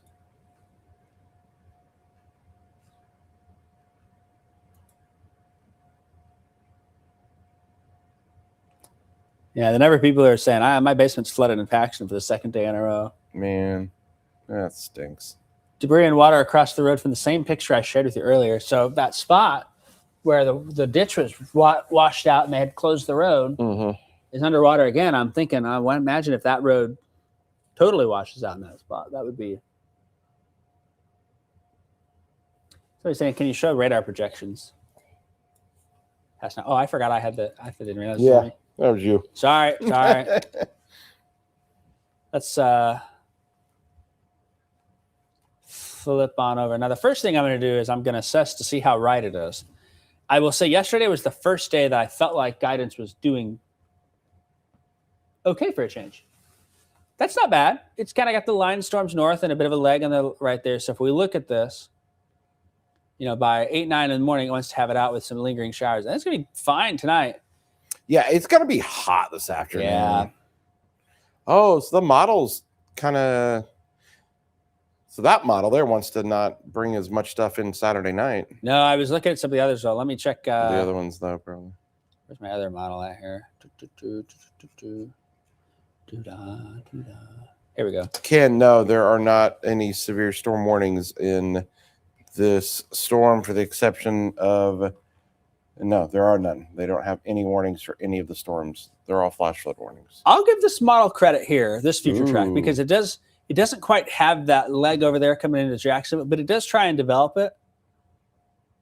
And it kind of follows that same thing. By 8, 9 o'clock, things are looking a lot better. And we're drying out this afternoon.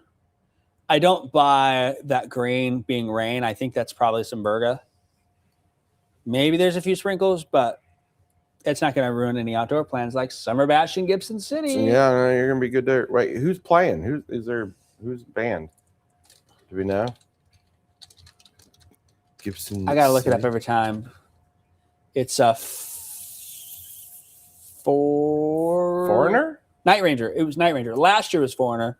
Oh. They're bringing Night Ranger back with Rick Springfield there. Oh, It'll be a good concert. Rick Springfield, Jesse's girl? Is that right? Is Rick Wish Springfield I could Jesse's say I girl? knew more about this. This seems more like your generation. hey, come Hey, on minute. now. Hey, now. Hold Hey, on now. there. Seems more like DJ Doppler here. Jesse was a friend. That's what we need is we need you to have the late night DJ sessions. Late night DJ. Like, I will have radar like- updates here, and we'll be And now back to the music. Yeah, we'll be back to music. Looks like this Fear Thunderstorm warning is over in Cass Morgan, Menard County. They opted for a special weather statement here. Here's the extended run of that. And again, you see the same thing, 8, 9, 10. Things are exiting pretty quickly. And then it has some more rain coming tonight. It doesn't look as bad. But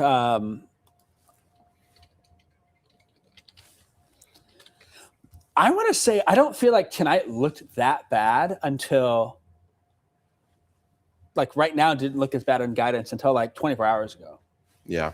So we were coming out of the last night stuff and then saw that. And it's still trying. Excuse me. Whoa. Hiccup there. Is that your McDonald's? Yeah, it might be. Nobody can see what I'm drinking over here right now. Jesse I'm is a drinking. friend. 1% milk.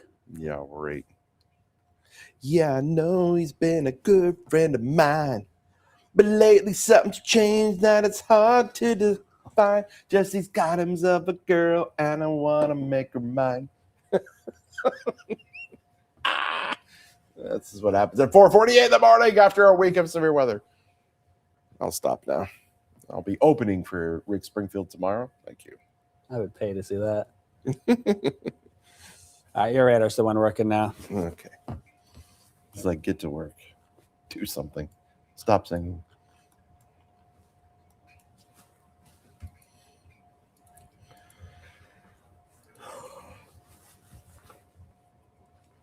Well, They're asking the forecast of next week. Well, it won't be like this week. Actually, Monday, Tuesday look pretty dry. yeah. There may be some Yeah. early lingering showers in the morning Monday, but I think Monday, Tuesday are good.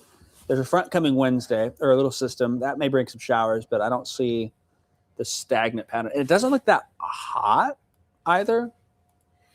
Humidity comes down a little bit. Yeah, it seems more normal. I'll take just a, yeah. I gotta normal. say though, I'm not sure I've looked the hardest beyond. No, I just Sunday. keep looking like 24 hours.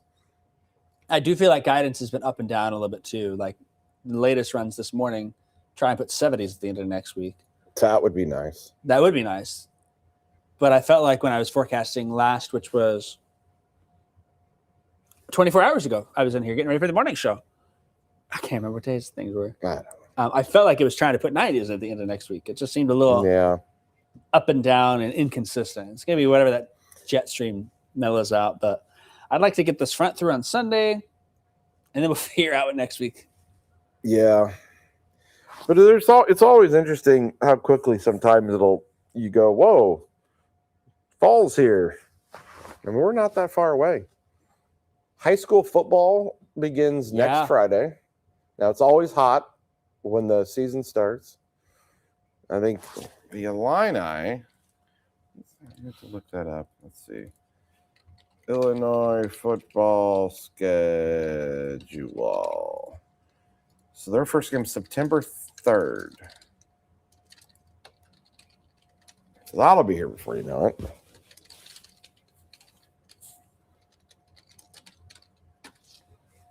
Water across the road by the Elliott Post Office. Yep.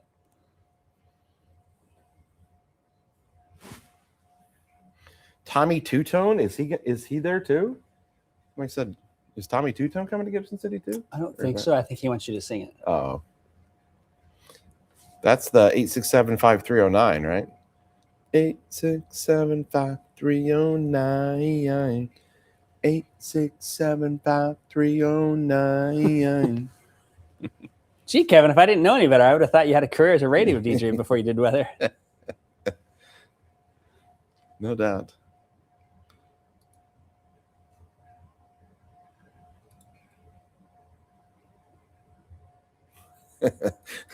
Billy with a comment there. That's pretty funny. Here, I'll highlight his comment. That's a funny one. He's just roasting both of us, so why not? Jakester. Can I start calling you Jakester? Who's Jakester? You are. Can I call you Jakester? Not for now.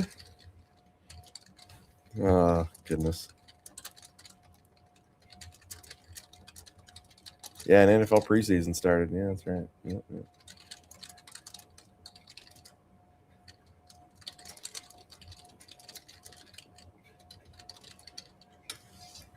Wii wakeboarding. I don't even know what that is.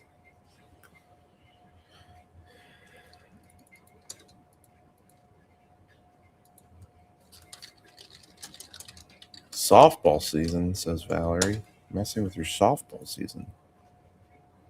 Disconnecting.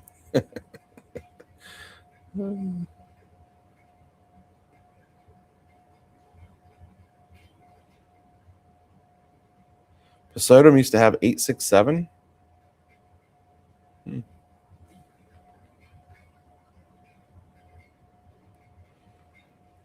Oh, they want me to sing Ella Langley now?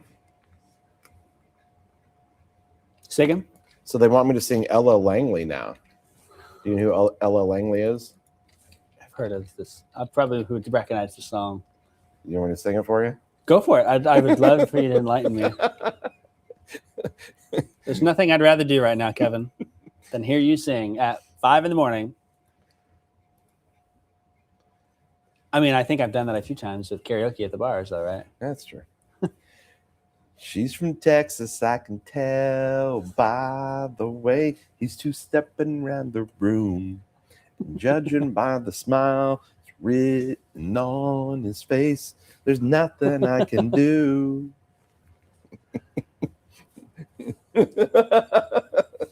I can't. We're a little delusional around here.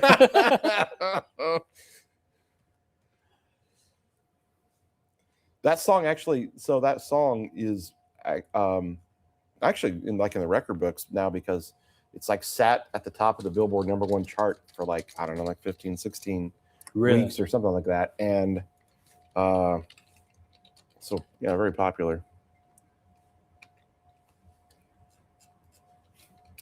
Let me see if I can find it.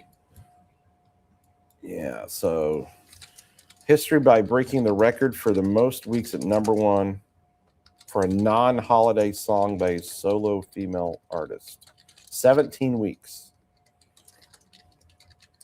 Wow. So it eclipsed these two songs that you also may know. Mariah Carey, We Belong Together. And then Whitney Houston's classic, I Will Always Love You, from the movie The Bodyguard. I'll be honest, I want to hear you sing that song. No, I ain't doing no Whitney. Come on now.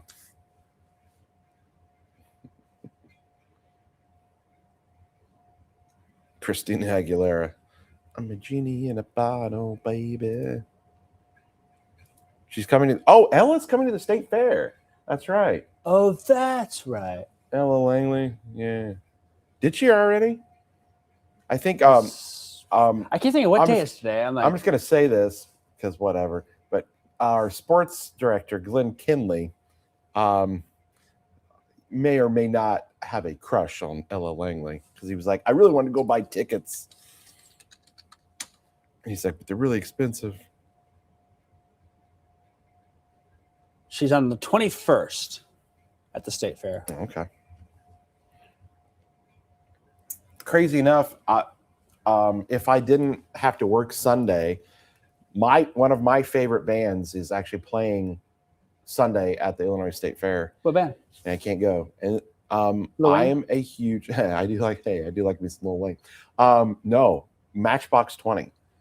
Are they really playing at State? How did I miss They're- this? They're at State Farms or at the State Fair. at State Fair. Wow. On Sunday. And That's a good would- band. I like I that. love Matchbox 20. I've always loved them.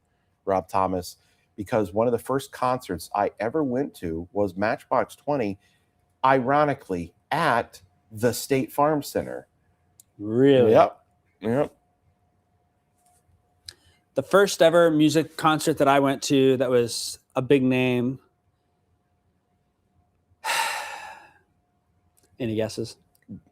First concert that you went to that was a big name? Yeah. Was it like a current artist at the time? Still a current artist now. Can you give me a genre? Country pop. Country pop? Maybe there's a slash between the two. Taylor Swift? Yup. No! Yeah. Oh, Yeah. no way. You went to Taylor Swift as So, your first concert? Back in 2008, What? I was a sophomore in high school.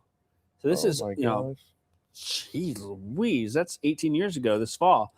I was wow, I've almost been alive.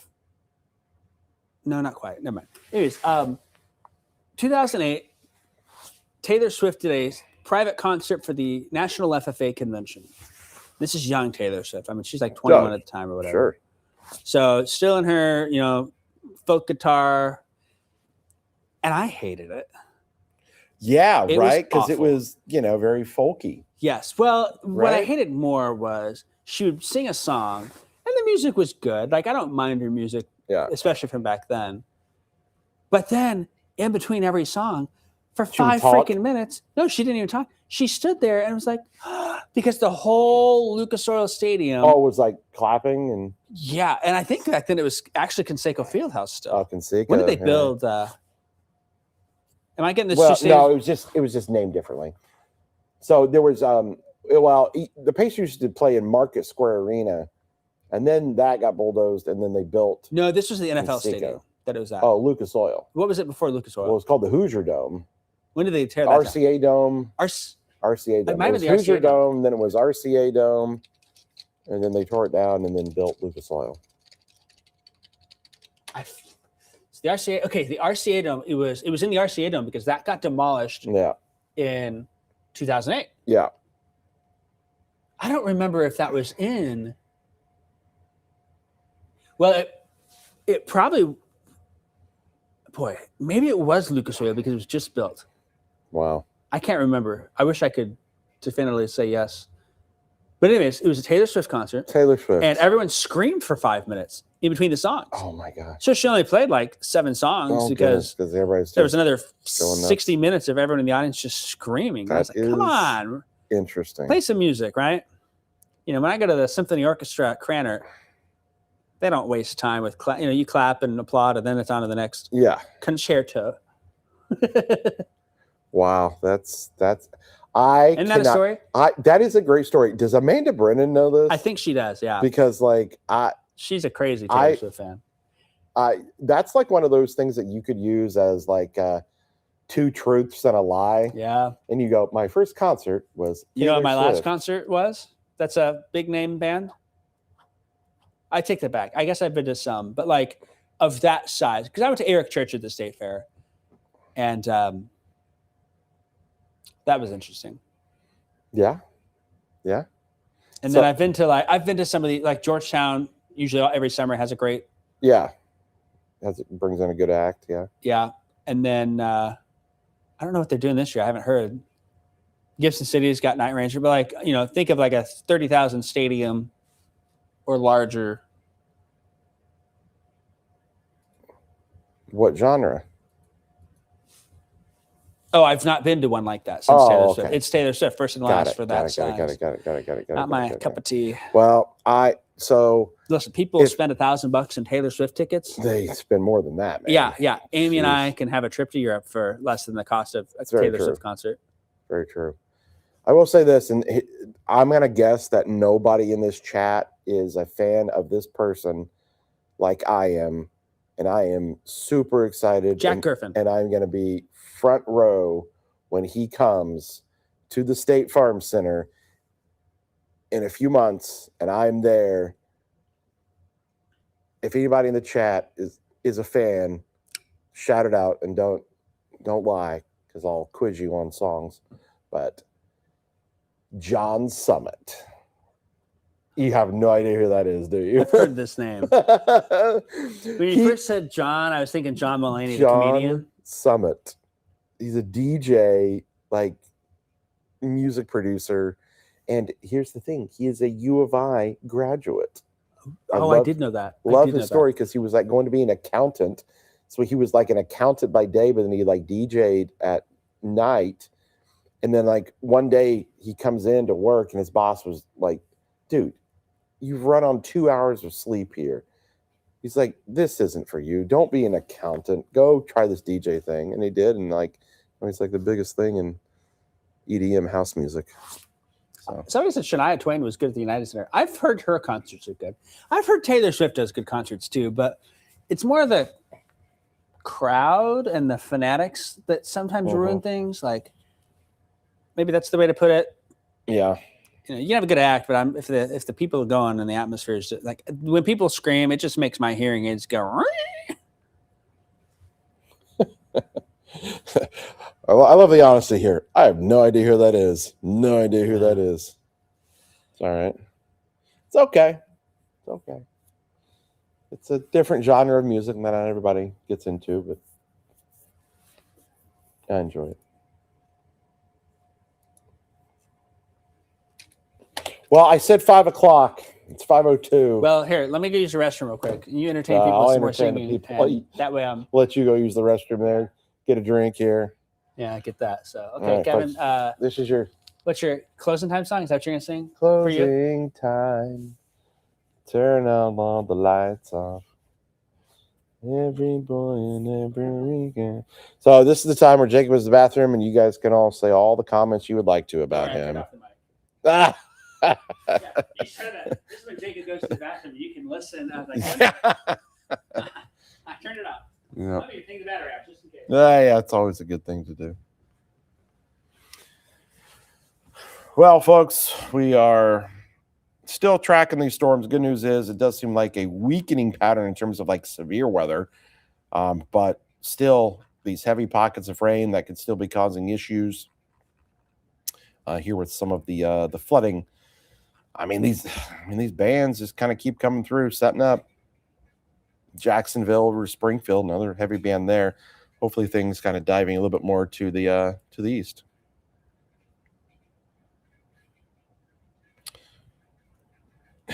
Pam, I feel like I'm watching an episode of The Office with these two. I think that's a compliment. Okay, folks, so as we get ready to wrap things up, well, I'm going to wrap things up. I'm going to hand things over to Jacob. I'm going to go home and, try to sleep. Have my first day off here, and I don't even know how long. But I'm gonna wrap things up here. Thanks to everybody tuning in. Do appreciate you guys. You guys are the reason that we do what we do here, folks. So if it wasn't for you guys, we wouldn't do it. But we know that you guys are here and loyal and want to tune and want to know what's going on. So we appreciate you guys.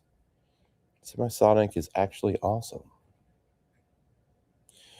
Christian says you still have a tree on our power line roof from the last windstorm. Goodness. Yeah, I'm gonna sing karaoke in the car. I will.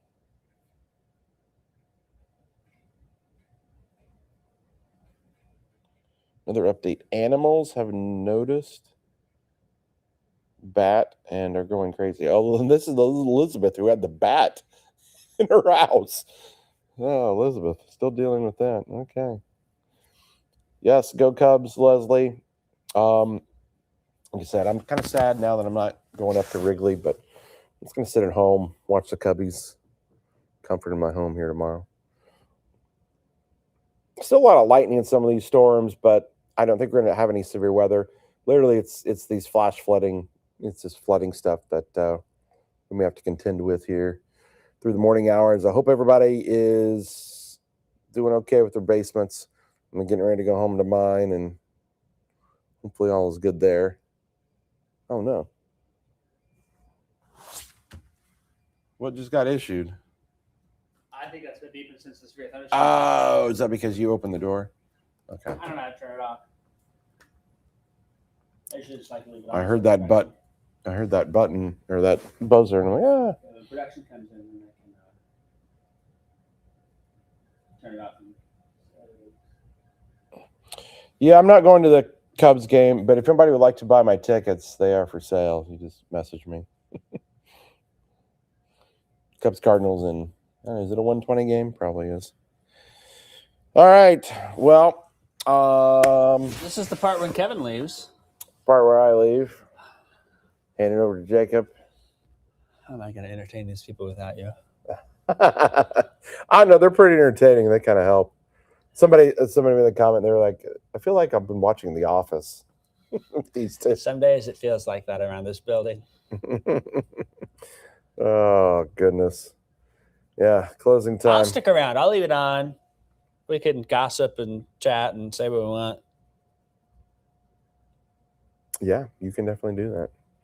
Talk about late night after hours turning into morning hours, but on a Saturday. You really throw out the book there. That lighting is really impressive. Yeah, the Lightning in Danville's still rocking pretty good. I always thought, if the bosses ever actually went back and watched some of our lives after midnight, they would just be like, "What are you doing?" We actively say to them, they're not watching. We can say, right. One of these days they're gonna be like, they're actually gonna tune in. Muhammad Power is gonna go out and our boss will be like, "Oh, yeah, our other team's on. What's going on?" And we're just here like, singing Ella Langley, singing Rick Springfield. That's something. But that's timely because he's going to be in Gibson City. Yeah, tomorrow. That's very true. Go see Jacob tomorrow in Gibson City again. Crash's live shot. Yeah, please don't. Thankfully for the 9 and 10, the 6 I'll be down on the ground, but the 9 and 10 I've got a view from up high looking down. Do you get to like intro the band or anything? No, I'm not. I don't want to do that. Come on. They let me in the party pit though. You gonna be in party pit? No, they always give me party pit passes, and they're like, here's some tokens for drinks. I'm like, I can't drink. Yeah. I'm not a big crazy. Yeah. But it's always fun because people are in the party pit. They're like, I love you, man. Yeah. You're not gonna mosh pit with the people down there. See, I think it was somebody on the chat's gonna remind me, but it might have been when Night Ranger was there 2 years ago. There's a song it's a song about rain or something, and we had this one little shower come over. It's just this light, gentle rain because last year was the big severe storm that swept through.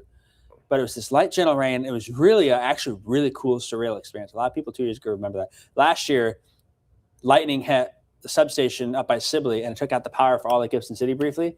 So in the middle of one of the songs, all the lights go off on stage. Really? And I'm panicking. I'm like, oh my gosh, I know the storm's coming. Yeah. This is a bad deal. There's a giant cell tower next to everyone, a big stage. There's 10,000 people outside. You're thinking like Indiana State Fair is about to happen again. Less that, but more like lightning strike. Yeah. Because the stage, let's just play that scenario out. It was just coming from the north, so it would put it backwards away from the crowd. Mm-hmm.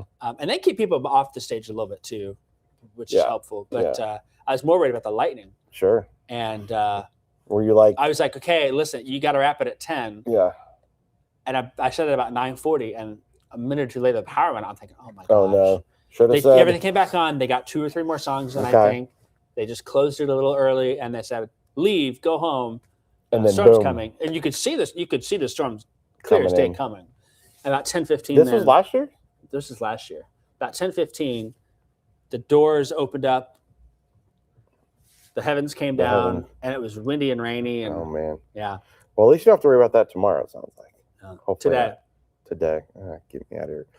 All right, I'm out of here. I'm gonna go sing karaoke in the car, and you could call us on the phone just to make sure you get home. Yeah, right? It's true. It's true. We could add you on the we could literally. Oh yeah. Add you in the on the thing. On the thing. I haven't used that thing in a long time. I don't even know. That could be fun. I don't know if that still works. Yeah, I'm gonna go. What's funny is you could get your McDonald's sausage, egg, and cheese. Oh, I could. You can. I could get a McGriddle. I could get McGriddle. That's right. Yeah, McGriddle. Yeah, and the McGriddle's the best thing. I could. What's funny is I'm gonna go home, and my wife is probably gonna be getting up because she's strange and wakes up at 5 o'clock in the morning on a Saturday. So she's like, "What are you doing?" I'm like, "I'm going to bed." Well, if we're honest, she probably has to get up at that time, so she has some peace and quiet. Because when the boys are up at home, it's true. Yeah, it's true. My wife, I think, has been enjoying this a little bit more than I would think because it's been the same way. It's like, well, I'm going to bed at 7 p.m. She's got the whole evening to herself, and Vinny's happy, and Vinny would do whatever she wants, watch what she wants, eat what she wants. She turns sleep when she wants. She's got the TV, she's got dinner, whatever she wants to do. It's quiet, not me storming around, clanging around because I can't hear myself. Yeah. So. Well, here's a good one to leave you with. Go Cubs, go. Go Cubs, There go. it is. Hey, Chicago, what do you say? Cubs gonna win today. Is it a 3 series or 4 series? 4 game series. I think it's 4 because they. So there was Thursday, Friday. I don't even know. Maybe it is just 3. Friday, Saturday, Sunday. Bye, folks. You left with Jacob. You left me. All right. Turn your anchor mic off. See you, Kevin. All righty. Enjoy your day. I got to twiddle my thumbs here. Honestly, the rain, when you look at it, there's not as many concentrated heavy pockets out there. No. They can't hear you. You're already done. You're out of Shut here. up. You're out of You're here. done. The 1 hour rain totals here up by south of Rantoul towards Thomasboro. You see that yellow? That's typically going to fall in the, wow, it's saying 2 inches in an hour up there. I was expecting to say more like 1.5. That'll be the same by Danville. And boy, that stretch up by Newell and up towards the airport has just this summer, northeast quadrant of Danville there has been so stormy and wet. It really has been. Hey, Kevin, text me when you get home, just so I know you make it. Oh, thanks. Otherwise, I'll look for the pulse point notification. I-74. Here, put that up for me. Oh, yeah. What is, oh, that's the station car. Okay. See ya. Bye.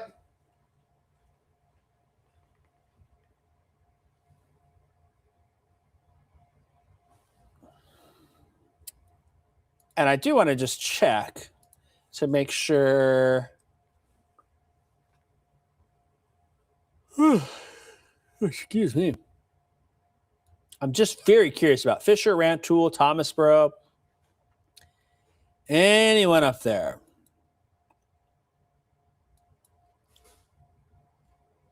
Like, I've not heard road reports. I don't know if that's because people aren't driving, but boy, I would expect some of the roads to be flooded up there.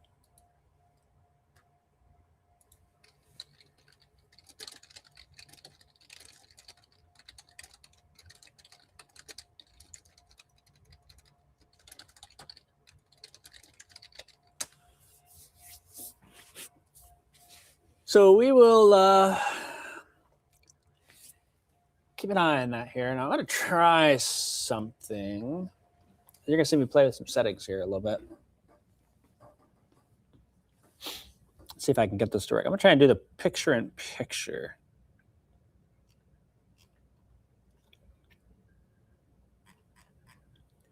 If I can figure that out. I may not be able to.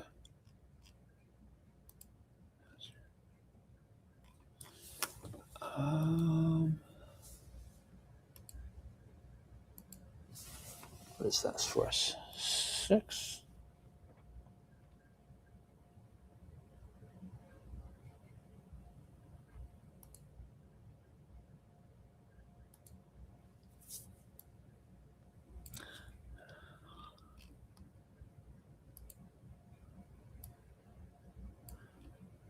I'm sure there's a way to do this.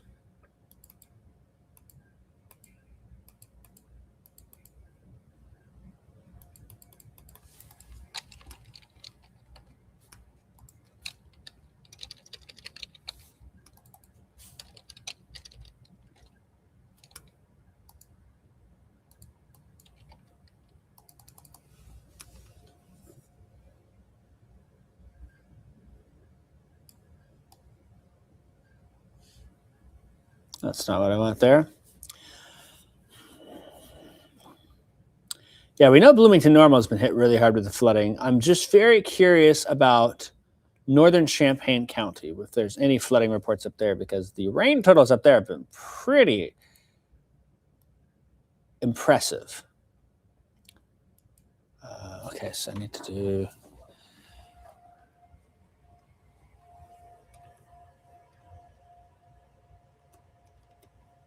Seven and 5.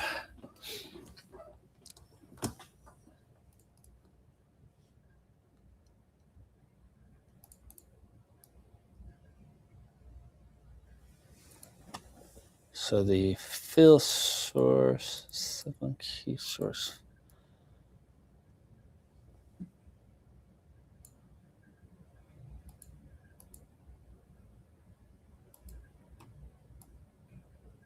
Oh, hey, there's something.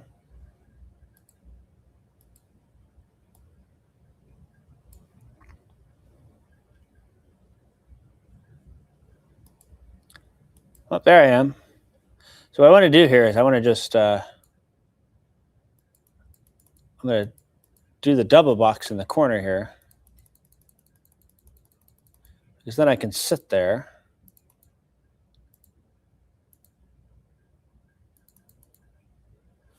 And then you can still see me, and that's how this works, which works out really well, I think.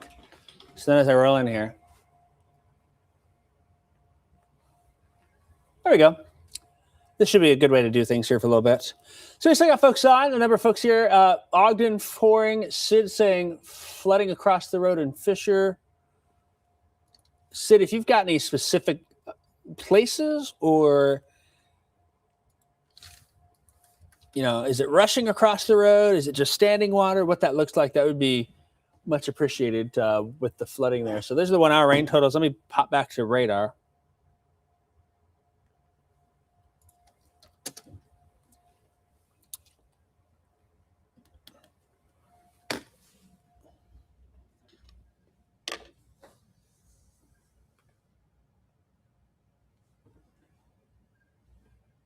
Cone section.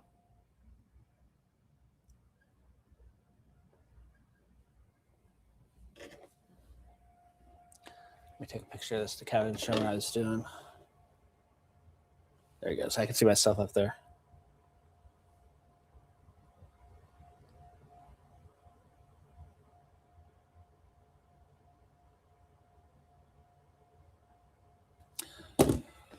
Okay.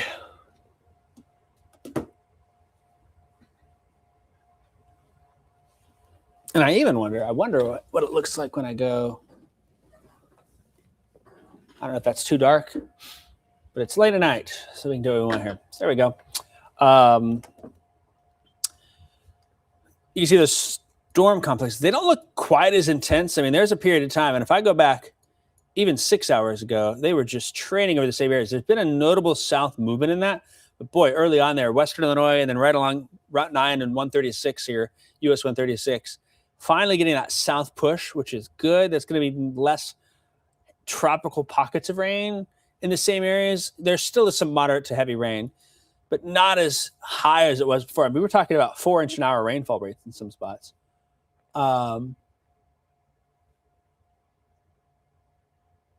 Okay, so Sangamon Street and First Street.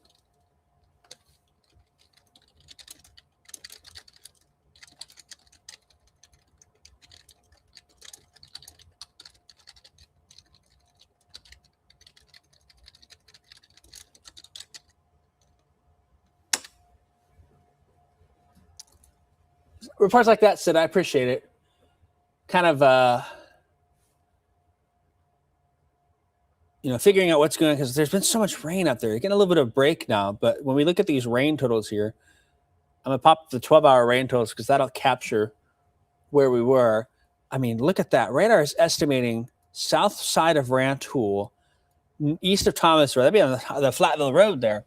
6 inches of rain when you see that pocket. And that is likely a low number there. So I have a feeling there are some county roads up there that are just inundated with water. And so far, the reports have been slim. I'm not sure if that's because it's early Saturday morning or if it's just because, for whatever reason, there's, not been a lot, but maybe people aren't driving out there. But boy, that is some heavy rain there. That's showing up Rantoul, Sports Complex, Southside, and Fisher with those totals there. Coming into Vermilion County, radar estimating now 2 to 3 inches. And we lean a little higher with these numbers because a lot of times the radar is not fully capturing what is happening. It's not as accurate with these tropical downpours. It just doesn't pick up the rain as well. And so that's something that we sometimes can see. So kind of looking at things there. Usually we'll estimate a little bit higher. Even Bloomington being in the 4, 5, 6 inch range, up to that might be a little higher. But boy, now here in Champaign County, just very curious about those areas. And the reports have been hard to come by And look at the cutoff too. Folks in Savoy, Tolono, Philo, even Homer are like, what are you talking about here? I mean, that is such a sharp cutoff here. You're going from Rantoul over 6 inches to Savoy in 20 miles, and you've got nothing here. From Royal to Sydney in 13 miles, you're going from 5 inches to a quarter inch. That is insane. Insanely tight gradient showing up here. And we might be getting some more rain further to the south, but like to see such a sharp cut, I mean, that's crazy here. Yeah, there's not a whole lot. But this next line's coming through, and it may add another inch or two before all is said and done. So keeping an eye on that with that. Sid saying 6.5 inches in Fisher so far. Boomer saying in Fort Harris Road in Bloomington, there's still some water. There's probably more water over there.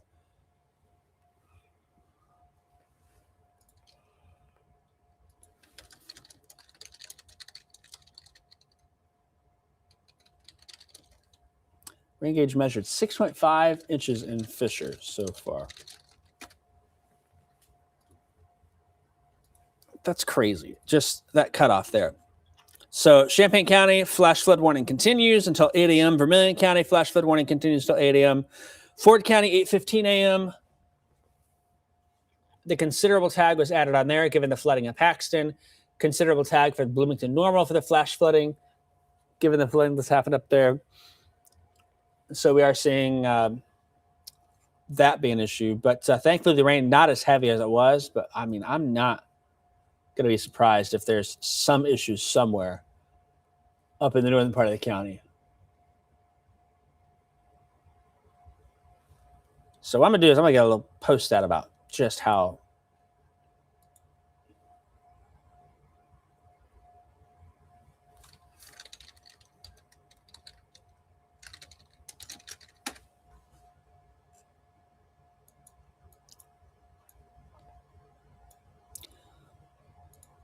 So let's see. Let's pop a number on here and see what it says. It's got, holy cow! It's putting 6.8 inches south of Rantoul, and then it's gonna be like 0.3 down there. I'm gonna even zoom that in a little bit more.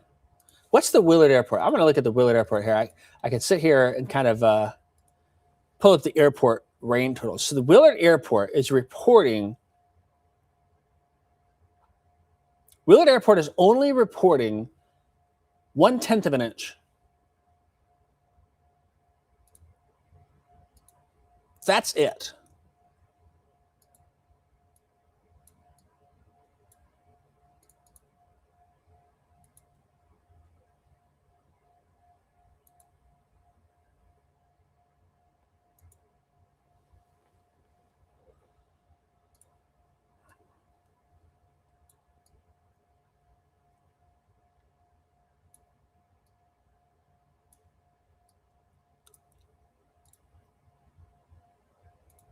Plotting some of these numbers on here.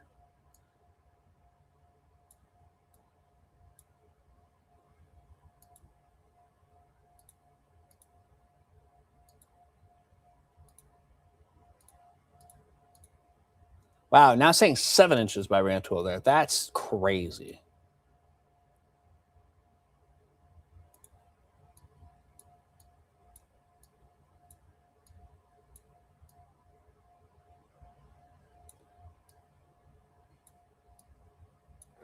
So there we go. That's just crazy, folks. From Thomasboro to Willard Airport is what, 12 miles? Let's put that on Google Maps here. Thomasboro, Illinois to Willard Airport. It says 17 miles, but that is driving distance there. So basically 15, according to this, 12 miles. We go from 7 inches to 0.1. That's crazy.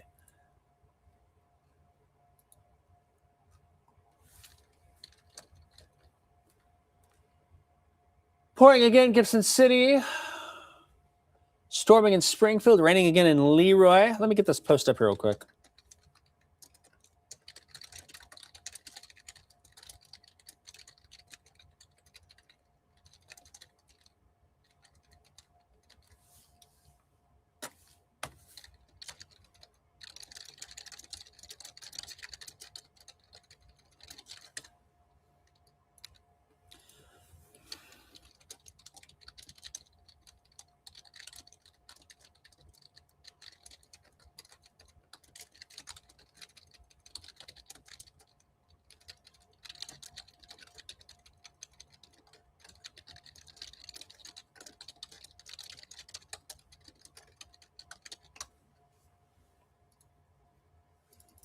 4.7. Southern part of the county. That's wild. Philo Slab from Route 45. It's dry down there. The southern part of the county has not had rain. There has been no rain south of Champaign-Urbana, south of I-74, essentially. There's been a little bit, but like Broadlands, Villa Grove, Tolono, Pisodum, Sedoris, Sydney, even Homer. Be like, yeah, there's not been much rain there. Willett Airport has reported 1/10 of an inch, while up here we are now in the 7-inch range in some spots here. I don't know if the Rantoul station is working for rainfall totals.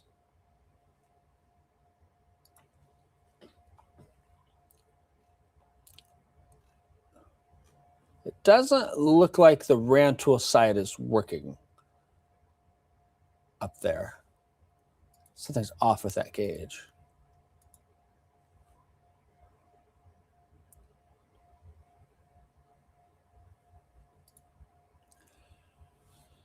So we'll zoom out here. We'll take a look. Let's start out west. Looks like Springfield, north and west, you get those yellows and oranges here in the 1 to 2 inch range. Jacksonville, Cass County, looking 2 to 4 inches of rain has fallen in those areas.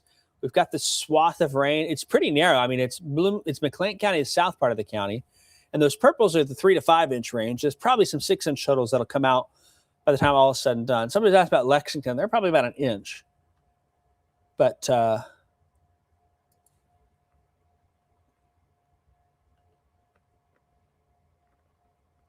that has been something else to see with how much of a cutoff. I mean, just this narrow corridor of heavy rain has fallen there. I mean, whew.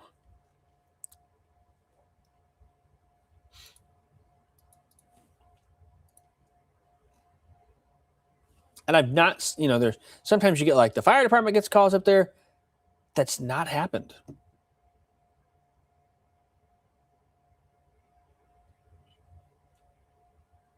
So either people are not driving out or being out or whatever the case is. I've not gotten any information about that. Somebody's saying there's power outage in Royal now. Boy, that's the last thing you want is a power outage because the sump pumps need some power to make that happen. There's no severe weather. These storms aren't really that windy, but they are. There's a lot of lightning. So my suspicion is probably lightning related up there by Royal. In fact, it shows as I zoom in here. Let me change the size of these lightning bolts because they're a little big. I'm going to guess.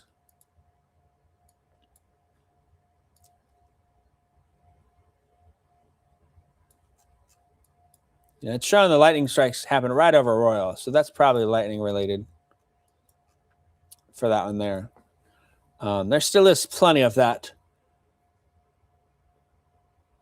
going on. Some folks are probably watching like, oh, you're talking about a weather update. First off, I don't see any wind.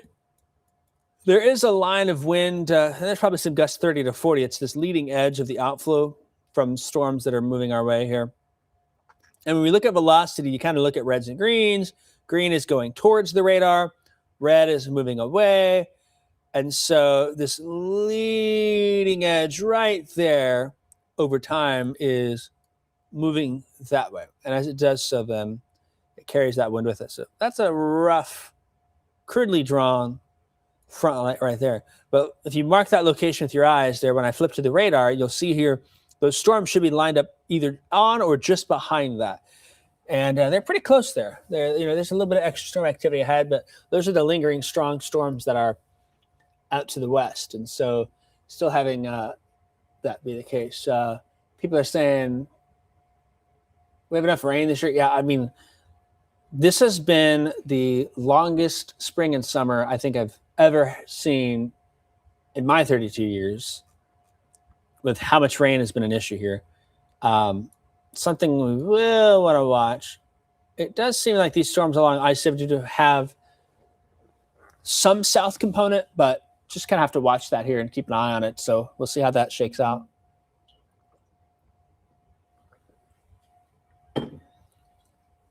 This is a flood threat here. And so if anyone's got any flood reports, I'm just real curious about Rantoul, Fisher. There's got to be some rural counties that have that flooding. And let me Let me just check the email inbox too. I haven't looked at that this morning. I tend to not, but maybe that's how we are getting some messages here. It looks like,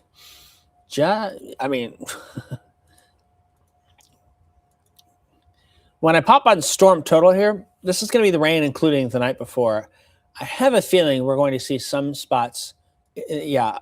So, including last night, radar is estimating some of these areas have seen basically since Friday. We're in the 6 to getting up to 10 inches of rain in spots out there. That's crazy. In the last 48 hours, basically how much rain we've had in those areas there. So, Rantoul, Penfield, Paxton, even Gibson City, off towards Bloomington. There's been so much water here. Now, I should get pretty quickly an update from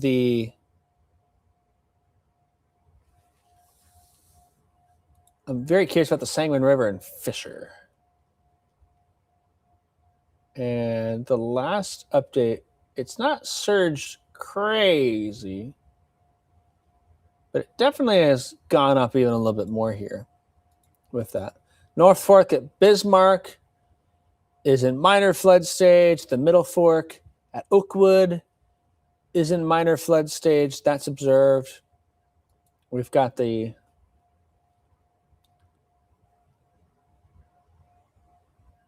Sugar Creek in Bloomington, not the Iroquois County Sugar Creek, the Bloomington one.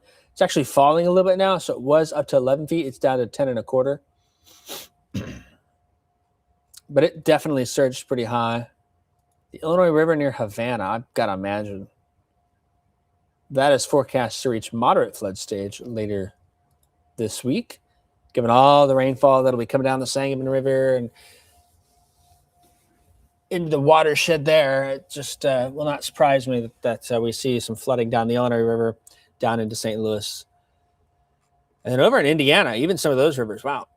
In Indy, some of those rivers are excessively high coming in. The White River, wow. That's taking all the rain that's fallen up in Indiana from flood alerts and is stacking it up pretty quick. Let's check the Salt Fork near St. Joe. The Salt Fork crested this afternoon at 1:30. It went up to 14 feet. It's down to 10 feet. It might make a run for a little higher than that even.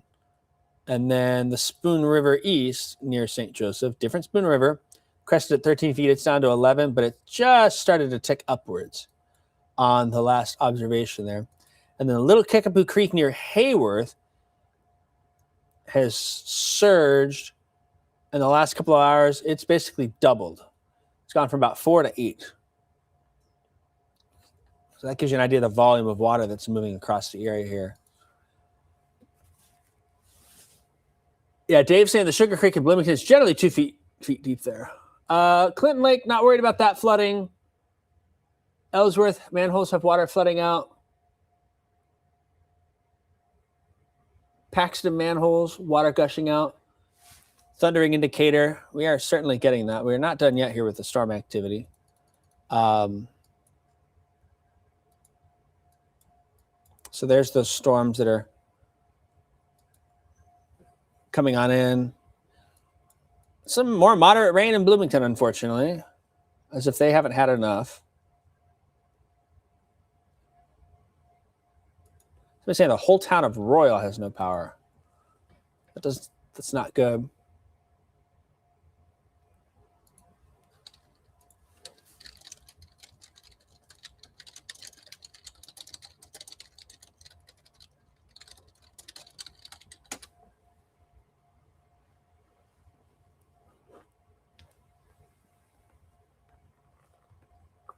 Sure, you see me yelling in the corner here. I keep forgetting I'm on the camera looking at y'all. So I just thought that'd be kind of a fun way to stay more connected with things here. But I've got my chat right here that I'm looking at. So when you guys put comments, I can see it right there.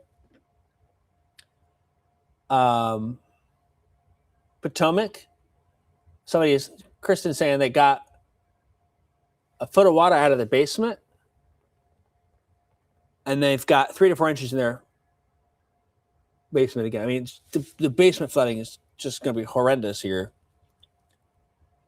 with how things are. So where is that from? I got to figure out. Oop.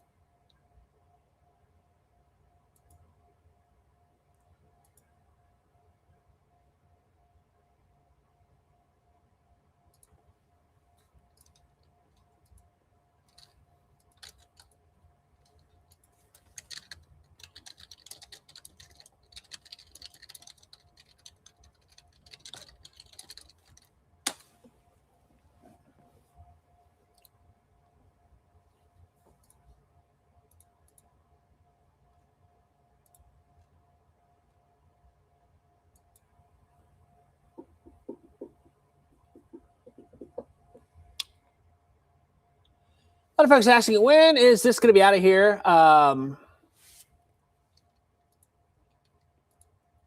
This is probably the last big round. There's still going to be some late tonight, tomorrow morning, and then we've got some scattered activity Sunday. Late tonight is Saturday night, Sunday morning. We got some scattered activity Sunday with the cold front, but then we sweep this out and it's out.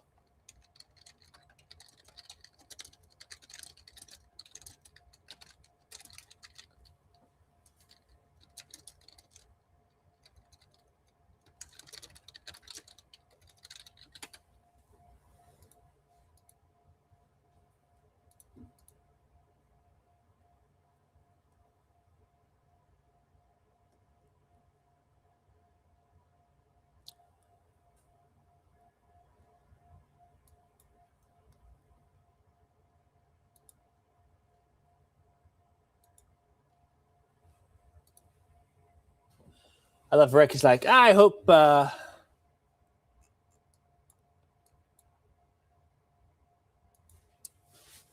winter is this wet that turns into lots of snow. Yeah, it can. We'll see what happens. I just get the feeling that the way things are, we're going to have this heavy rain and constant storm activity. And I just feel like one day, maybe September, I was thinking August, September, at some point it maybe stops, because it's usually when you transition to El Nino, there's a point when the switch flips and you go from this really stormy pattern to suddenly it turns dry. We sometimes can get flash droughts. And I know that's crazy to think about. You just said flash drought, like a flash drought defined by all of a sudden it just stops raining. And we will be good for a while if that were to happen. But that can be a concern, is, all of a sudden you just go from being wet and active and all of a sudden you get nothing for 6 weeks and suddenly you're right back where you came from. Maybe the water table fills up fine, but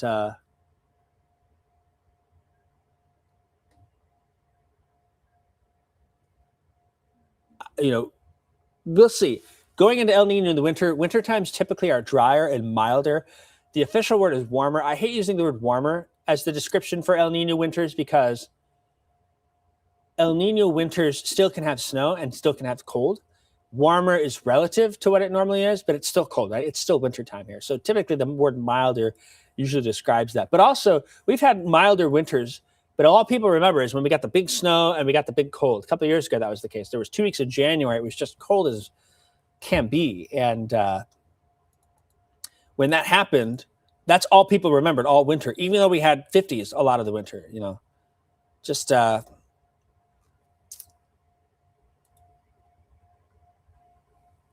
just crazy. Boomer, you're saying there's a lot of water in the roadway. Like, how high is it? Is it up to the wheels of cars?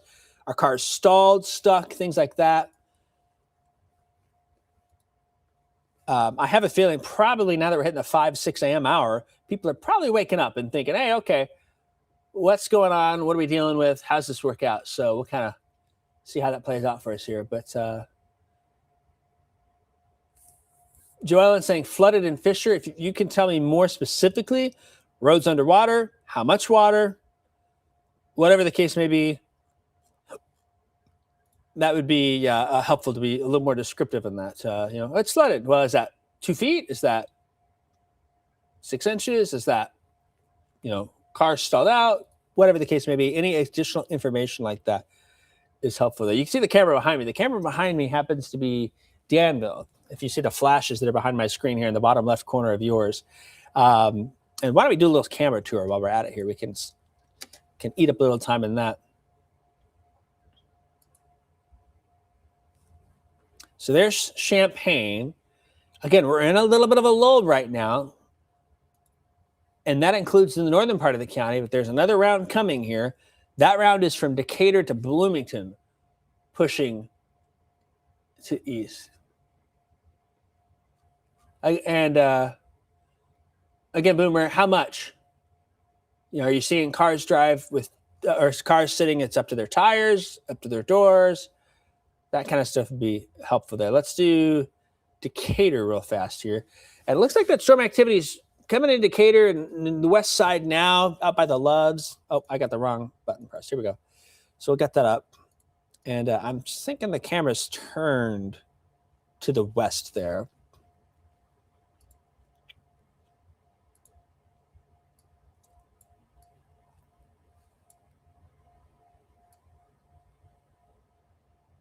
No, it's turned south. So I'm going to turn it back to the west and to the north. So you'll see that start moving. And we'll be able to see maybe a little bit better as the storm's coming in as we look north and west. So we're going to look out towards the Loves of Decatur from downtown in that general direction. Now I'm looking a little more west, and I'm actually going to turn it more north. I think that'll give us a better view up towards Forsyth. So there we are now, settling in, kind of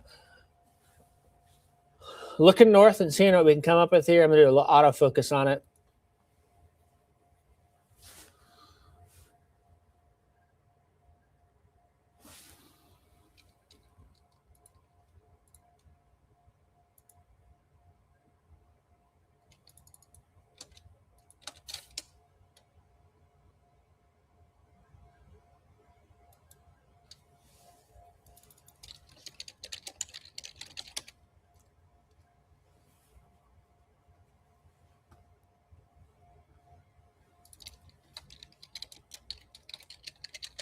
That did not fix the focus here.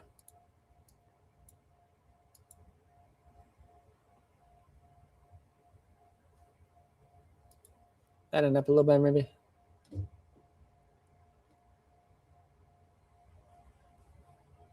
Maybe a little bit. So there's some lightning out there. There you can see a little bit of that shuff cloud action going on. And again, no severe weather. We've got no severe thunderstorm warnings. It's all flooding that we're dealing with this morning. Somebody's got 5.8 inches in the southeast side of Bloomington. Not surprised by that. All right, that's good, Boomer. I appreciate that update.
So there's Decatur. Why don't we switch here to the Bloomington camera? We've got 3 of them.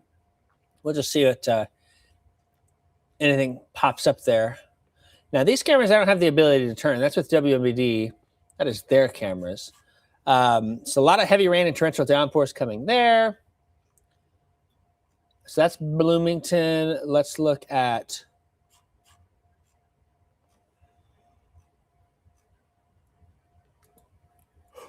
excuse me.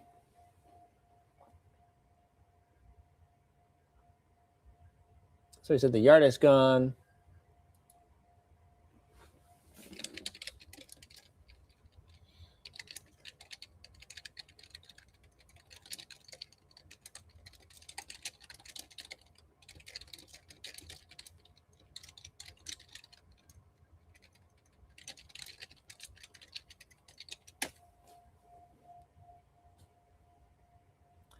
No severe weather. Trevor asking about tornadoes. No, not worried about that at all here.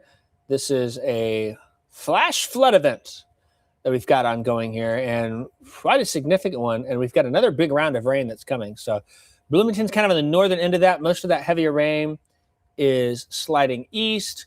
DeWitt County, Clinton, Moroa, northwest of Decatur towards the Forsyth and Warrensburg-Latham, getting some heavy rain here, and that's going to line up and come through Champaign County here before long, and we could easily get a couple more inches out of that as it heads our way here. Let's go down to Effingham. Why not? Effingham, dry. People in Effingham are probably wondering why we are covering storms. It's all north, and that rain does continue.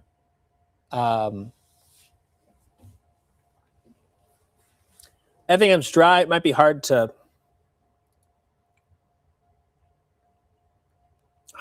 have that be the case there. So just got a flash flood warning upgrade for Champaign County, Champaign and Vermilion County. Here you can hear the alert. If you hear that, so the alert's going off on phones now for flash flood warning until 9 a.m. The emergency alerts were tagged because of the considerable tag being added for the northern part of Champaign and Vermilion County here, just because of the rather significant flash flooding going on. So pretty much getting the issues with that. So flash flood warning.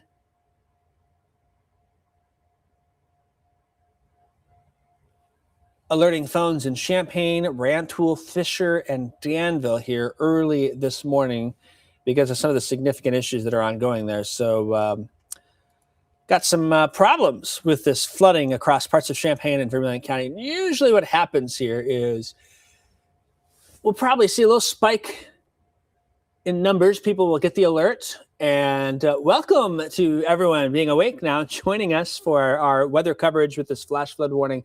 A lot of times you get the alert in your phone and people are like, what's going on? What do we do? And that's when we kind of are here ready to provide information. So we'll get quite a bit of alert information out and things of that with some significant flooding ongoing. Gibson City to Paxton, there's been a lot of water issues. Thankfully, in the last couple of hours, it has let off up there. In northern parts of Champaign County, Rantoul, Fisher, Gifford, Thomasboro, some substantial reports coming in of a lot of water out there. A lot of people have water in the basements. And the concern is here for this right here. So right up here is what we're going to see move our direction. And that could allow for another inch or two in a pretty short period of time. So very much concerned about that one here. The flash flooding reports probably still have a little ways to go with what's happening. So now technically the southern part of Champaign County is also under a flash flood warning. There's not been a whole lot of rain south of I-74. You go from Willard Airport, which has only had 1/10 of an inch, and it is up to 7 inches in the Rantoul area. So some pretty significant problems there. We look at the regional area here. There's quite a bit of light rain. Let me turn on my regional rain and satellite, and I'll turn on the lightning as well. There's probably still some rumbles of thunder in all of this stratiform rain off here. So Peoria, Galesburg, Havana, Western Illinois, it's a steady rain. It's these orange and red pockets that are concerning and have that lightning and thunder potential. And so we are getting some reports of lightning and thunder, maybe not the most intense, but there's still enough of it in there where we can see that. Now what I'm going to do is I'm going to differentiate my lightning bolts here.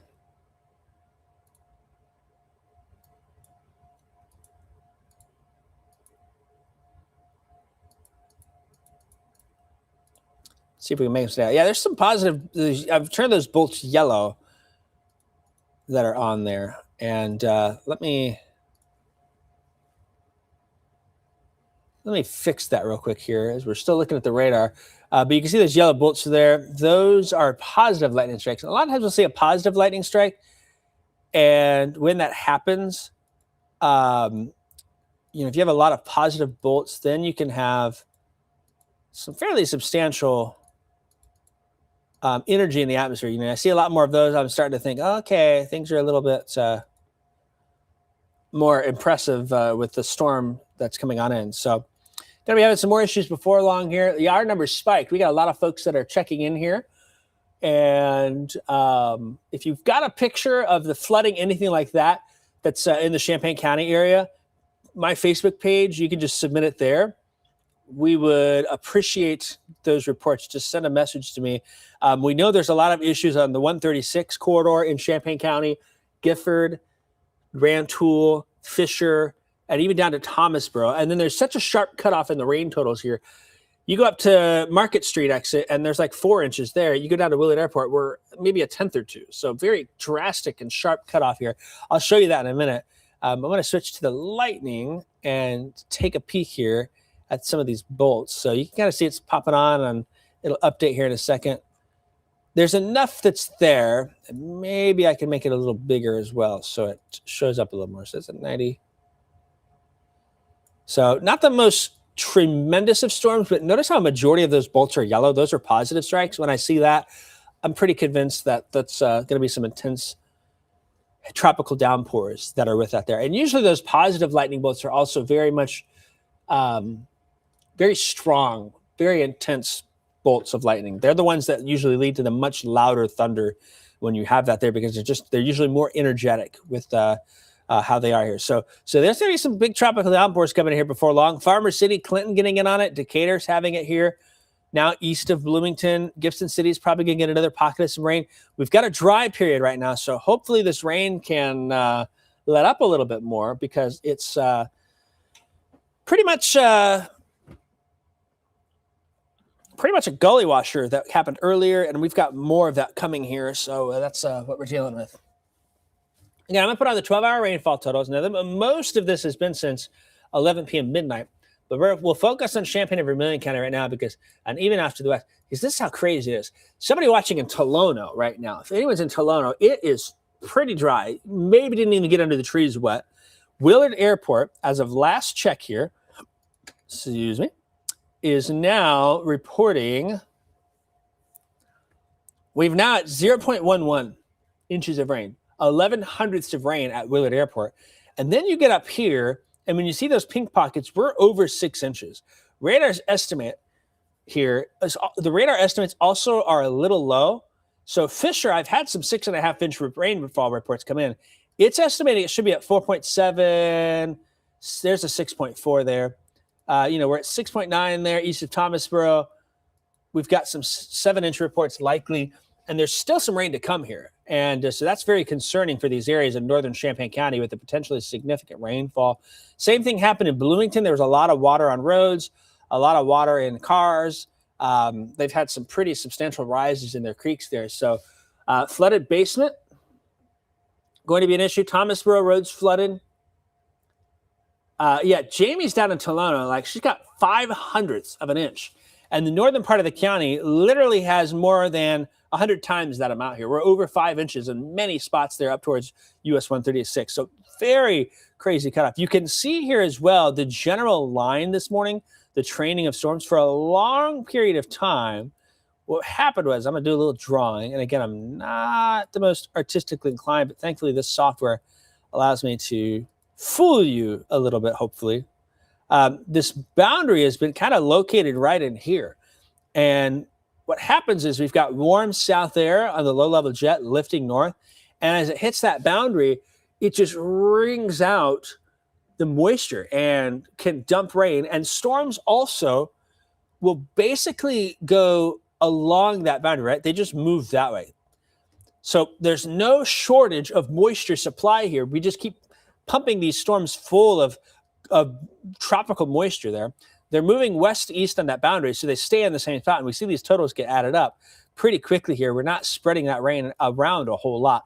Now, starting to see those numbers as well in Jacksonville. I thought I saw somebody comment from Jacksonville there, but Jacksonville might be getting into the 4, 5, 6 inch range as well. As I look here, so here's 3 in the morning, 4 in the morning. It's not raining there, and then it's been pretty hefty over there in the Jacksonville area. So let's just look at radar and get a feel for why that may be. It's those same storms. They're having a training effect as well.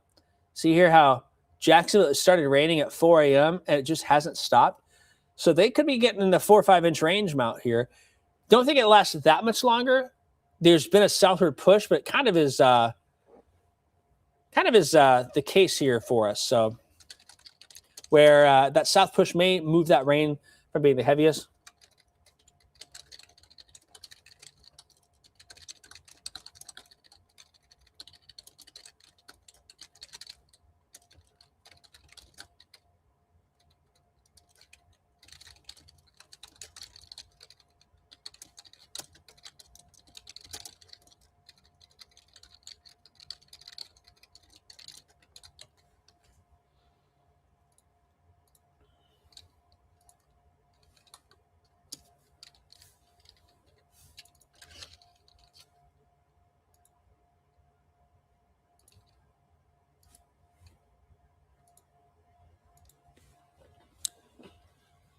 We have a very large number of folks on there. Folks say they got an alert on their phones. Yes, wireless emergency alerts went out for the flash flood warnings. Now, we in the weather community have realized that flash flood warnings happen all of the time here. We get them. And so we've taken flash flood warnings and we've broken them off into 3 different levels here. Kind of like tornado warnings, you've got a considerable PDS tornado warning, particularly dangerous situation. You got a strong tornado on that. You got a tornado emergency, top end thing. Same thing with flash flooding. So here in Champaign County, the northern part of the county, we have the tag being considerable. A standard flash flood warning does not activate wireless emergency alerts. You don't get that blaring, annoying sound on your phone alerting you of that. When it gets to the point where, okay, flooding being reported, they'll upgrade to the considerable tag. And that's when we're hearing about water stalling cars, roads underwater, things of that. They'll add that to bring awareness. And then the last one is flash flood emergency. Flash flood emergencies are very rare. You're talking, biblical type floods here. The Gibson City flood would have qualified for a flash flood emergency. That's the level that we're talking here. We haven't had a flood like that in quite some time. We certainly have had some runs at it here, and that may be the case. The issue here is now with this flash flood warning in parts of Champaign and Vermilion counties, as you look out to the west, and this incoming line of storms, it will pick up here before long. Some torrential downpours. Let me do the 1 hour rain total here. If we see yellow, so we're still greens, but that's enough to add, we picked some of these pockets up here. And we're in the 1 to 2 inch rain in an hour with this next line coming on through. So on top of what's already fallen, we could add a couple more inches very easily with the rain and storm activity heading in our direction. So a bit of a concern here where plenty of issues happening with that there. So again, if you've got any flood photos, like you're looking out the window and you see water, I would really appreciate if you sent those to my Facebook page. Send me a message. It's 6 a.m. right now. We are on almost hour 3. And that is, we hopped on and the flood concern has been really problematic, especially with last night's flooding, Thursday night, Friday morning. Of course, it's Saturday morning now.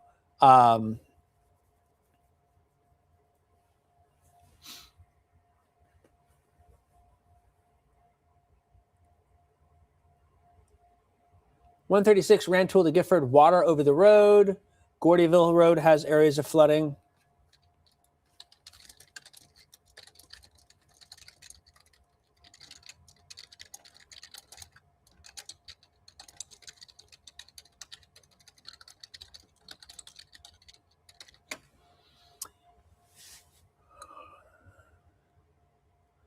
So the phone alarm went off for flash flooding here. And I do have a graphic that maybe illustrates this here. So here's wireless emergency alerts and what they go off for here. That's when you get the alert on your phone. They're reserved for the most significant and life-threatening events here. Of course, you can get them for tornado warnings. The alert tells you what it is, though. It doesn't just say weather alert and make that sound. It's tornado warnings, tornado emergencies, significant flash flood events. That's what we have ongoing here. Bloomington Normal had some big issues this morning. Now Champaign, Vermilion County already having issues, and we're about to carry that over the edge with that. But then you also can get it for extreme wind warnings. Sometimes blizzard, ice storm warnings will get it. High-end severe thunderstorm warnings. You're talking baseball, hail, 80-mile-per-hour winds. Your phone gets a notice. Some of us have had some experience with both of these snow squall warnings and dust storm warnings. Also get that because of the impact they have on transportation and logistics there. So that is why your phone went off this morning, is for these wireless emergency alerts. You know, it's something saying, hey, the weather conditions are life-threatening. We need to send an extra alert, get higher visibility, and thus the wireless emergency alerts is a way that that is achieved here. So kind of concerned here with the flooding that continues. And again, somebody said, why did I get the alert? Why did I get the alert? Because you're under that flash flood warning here. Now, the greatest concerns is I-74 and north in both Champaign and Vermilion counties. Something about those wireless emergency alerts is they are also based not on where your location is, but where your cell phone tower is. Your cell phone is pinging the tower from. So if you're down in Savoy, maybe for whatever reason, your cell phone is connected to the tower up on North Market Street in Champaign. You can still get that wireless emergency alerts here. And so the National Weather Service is saying they're really concerned about this next wave of rain entering into the county. And given some of these rainfall reports, we are looking at 4 to 7 inches. Soon we're going to get a white spot in the 12-hour rainfall report here, the way things are trending in northern Champaign County. Thomasboro, Rantoul, Gifford, Fisher, those are probably the 4, we'll add Ludlow to that, the 5 most impacted areas from flooding here. You can see in Champaign, we're right on the edge. Look at these differences. Somebody who's down here in, let's say you're down by Windsor and Prospect, over there by the fitness club, right? Or you're down in Myra Ridge, Yankee Ridge. You're less than an inch. You get to downtown Champaign, downtown Urbana. Now we're in the 1 to 2 inch range. And still, that's not that much. But then we go north. And once we get up to Market Street exit, or we're over 3 inches. And then up here, we're talking 5, 6, 7, maybe thinking 8 inches of water now of rainfall just this morning along the US 136 corridor. So that's the main concern with that here. Downtown Gifford is flooded. Again, if you get these reports, if you can let me know, some photos would be great. Wow, I'm just getting some photos here from the Owl Creek area in Fisher. And then Pepper Ridge subdivision. What town is?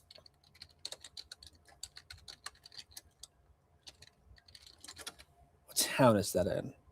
That must be Pepper Ridge over in Bloomington. No, Rantoul. No, Bloomington. I'm sorry.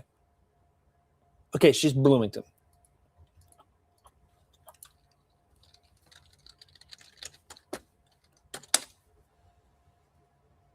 So the main concern, again, is for this flooded areas up there.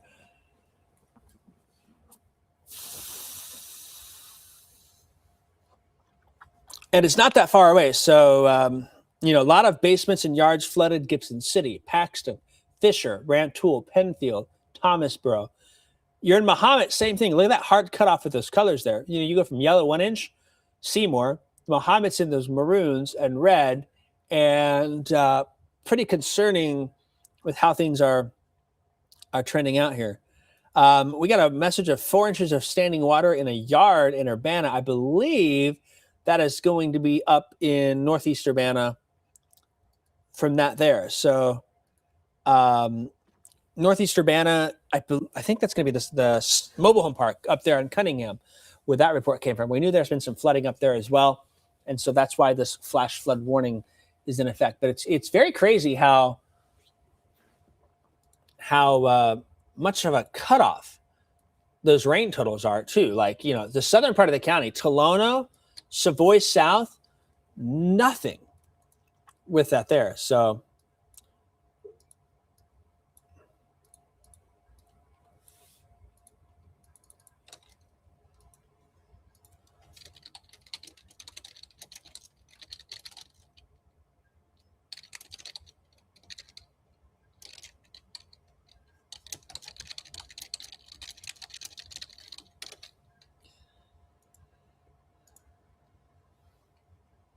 yeah, if you're looking at sight and seeing, those flood reports and images are really helpful because I can send them to the National Weather Service pretty quickly here. I'm going to chat with them.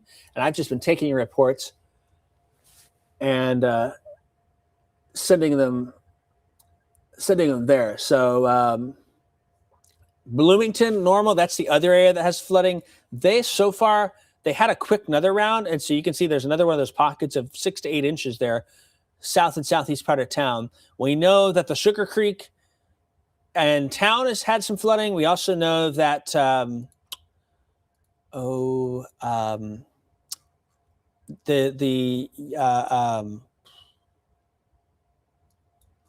on, I'll get the name of it here. Kickapoo Creek. I kept thinking Yankee Creek. That's not Kickapoo Creek over in Bloomington. That's going to be over towards, you head over to Bentown Holder, basically. And by Benjamin Elementary School, there's flooding there as well in the east side of Bloomington. And there's still a lot of people without power in McLean County. The power outage numbers from storms the other day, let's see, was that Thursday that storms happened there? That was Thursday. Yeah, still 6,000 customers out in the McLean County area from these storms that have come on through. So next wave of rain is coming our way into the Champaign County area now. It's on the county line moving in, and we could get another 2 inches of rain pretty easily in some spots here. And this is also going to add rain down to areas in Champaign County that have not had it. So Tolono, Philo, Broadlands, Allerton.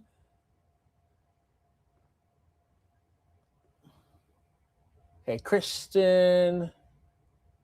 Okay, so Bloomington Road by Home Depot.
We're still going here, folks. It's 6:10 in the morning.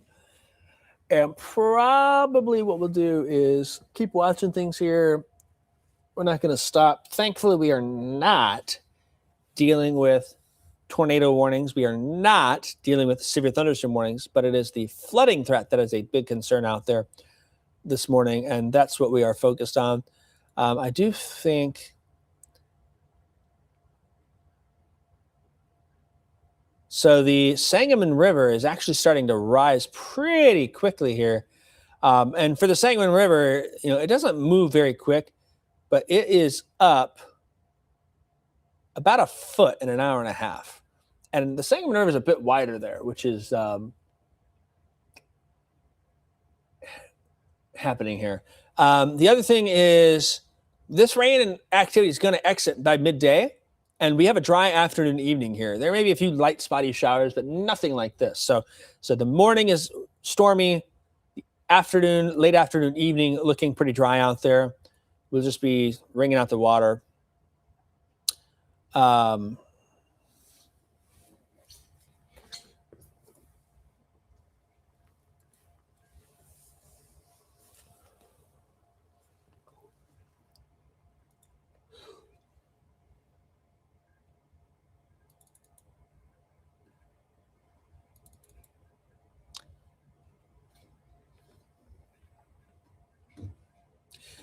Yeah, something else to be pointed out.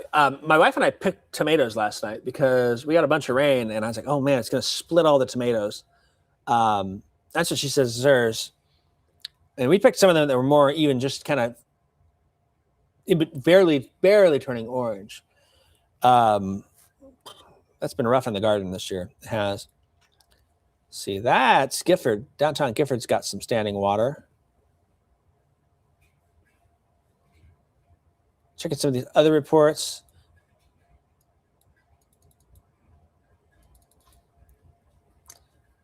Septic tanks backing up, sump pumps running constantly, basements filling up with water.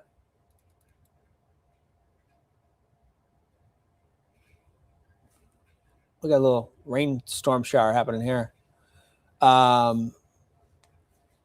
So if you've got, you can either comment on something or just send me a direct message. Those are the easiest ways if you've got photos, because your reports help us understand just how significant this situation is here.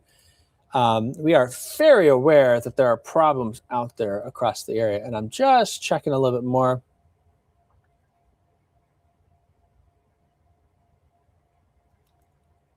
Highland Drive. That could be a flooding report there. Interstates are still open. They look okay here. Usually they build those up a little higher, but there's some tropical downpours. I'm sure there's going to be some slide offs and crashes here and there. Hydroplaning could be an issue. Every once in a while you get that, but interstates look fine. It's going to be more your lower level streets, things of that where you have issues. And we know in Northeast Urbana, there's been some flooding. Somebody commented, said Bloomington Road in Champaign has flooding. And that's the case. Sloan saying, how many tornadoes have you seen this morning? We have not had tornadoes. We are not on here for tornadoes. I want to be very clear on that. We are here for the flooding concern moving on in. So let's pull up our, I'm going to pull back the live camera. And we're going to get to the studio here. Take a look. There's Effingham. Effingham's, anyone in Effingham? Anyone down there watching? No concerns there. Here's the studio camera, though. And I'll take it and start to spin it around a little bit. And that right now is looking more north, north, and east. And we'll swing it back here. And we'll probably see the sky look a little darker out west as this next line is moving on in here. We do have two Sugar Creeks. That's something that people have been commenting on here. There's a Sugar Creek in Bloomington, McLean County. There's a Sugar Creek in Indiana and moves into Iroquois County. So there are two separate Sugar Creeks, kind of like there's two separate Vermilion Rivers. You've got the one in Iroquois County and you've got one up in LaSalle County there. You know, the Salt Fork has like 3 or 4 branches or forks or whatever it is.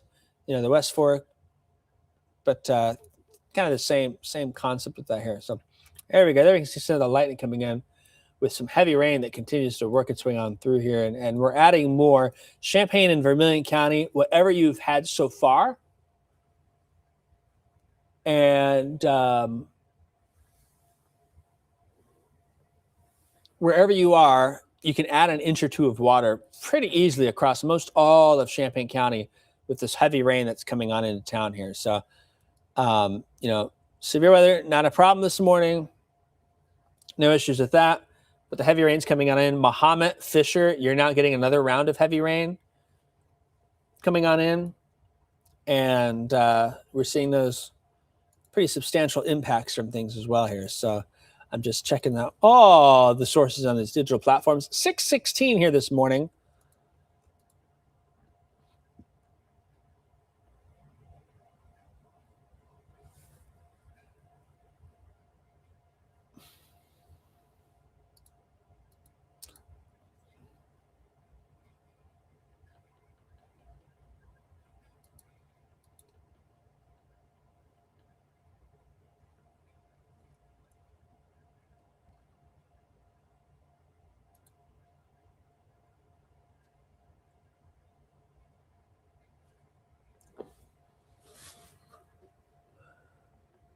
Yeah, Jimmy's on there saying, yeah, Mahomet rain picking on up.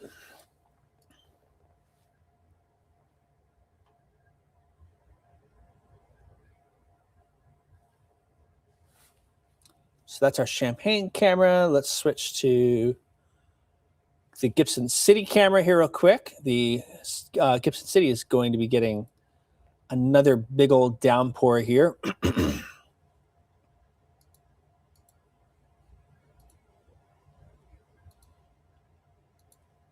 So there's Gibson City, another tropical downpour showing up. thunder, lightning, torrential rain. I've got pointed now south over the annex there, and I'll turn it back to the south and east a little bit, and maybe, or south and west, I should say.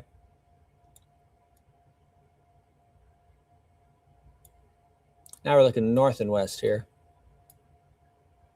It's a heavy rain coming down, that's for sure. I don't know if we'll be able to see it from here. We used to have it in that, our camera in that corner. So there's the ball fields. Okay, the HVAC system's in the way, and then it's too wet to look, but there's a big drainage ditch over there that usually fills up with water right next to the community gardens on 19th, right next to the golf course parking lot. So I have a feeling that's pretty high with water as this rain and storm activity continues to push its way on through here.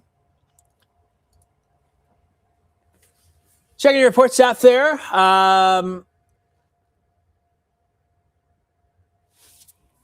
We know that there's at times been roads closed in Paxton, and IDOT reporting that Route 9 between Gibson City and Paxton has water. Not a total solid lake. I'm checking some of the cameras as well in Rantoul, the IDOT cameras, and see if I can get any view of anything. That's fairly impressive there. The side of 45 in the south side of town is pretty flooded.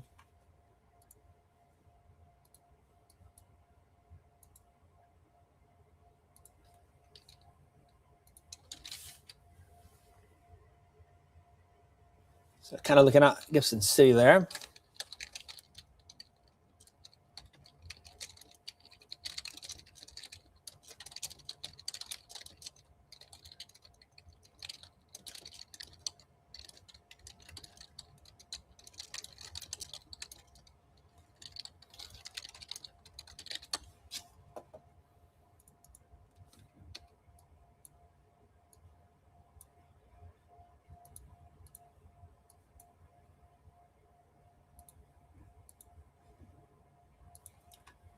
Rain is coming down in Gibson City there this morning. Here's our alerts that I'll show you. No severe weather from the traditional hailwind tornado risk. We have flash flooding, and that's a problem for us here. I mean, there are so many people out there who had flooded basements last night. They are dealing with flooded basements again this morning, back-to-back nights. Just not good with that being the case here. So just checking out those cameras. We've got one on the interstate. That one looks fine. I-57 is built pretty high up by Ludlow there. I've got a handful of cameras in Rantoul.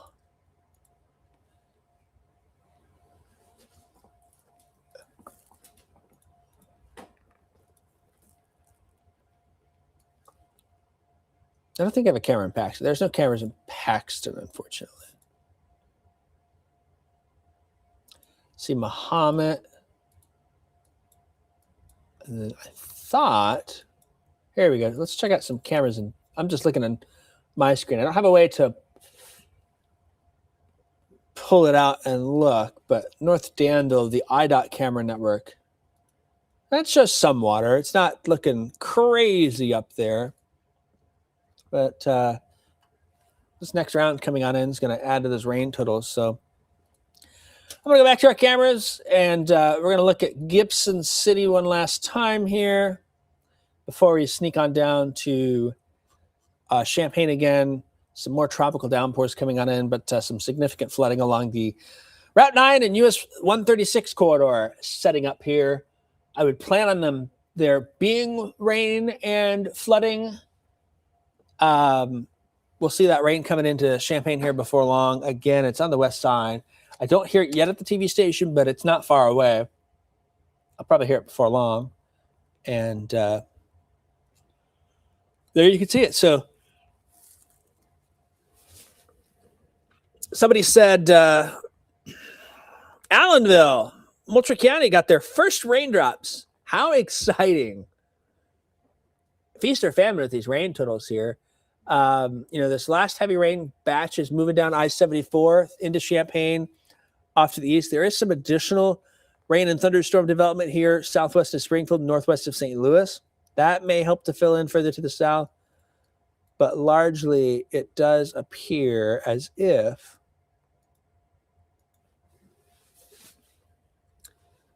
take a look at the regional view.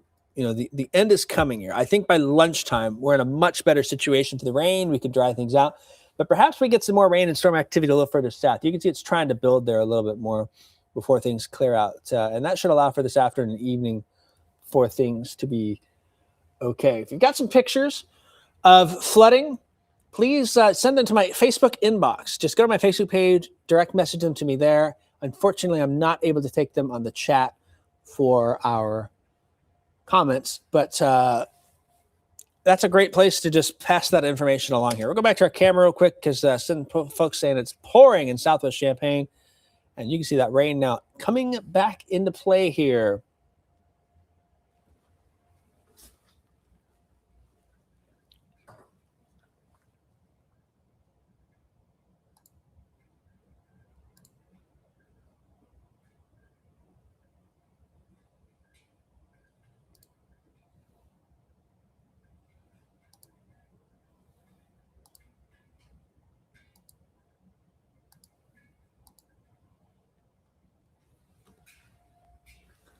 I'm starting to hear the raindrops arrive at the TV station.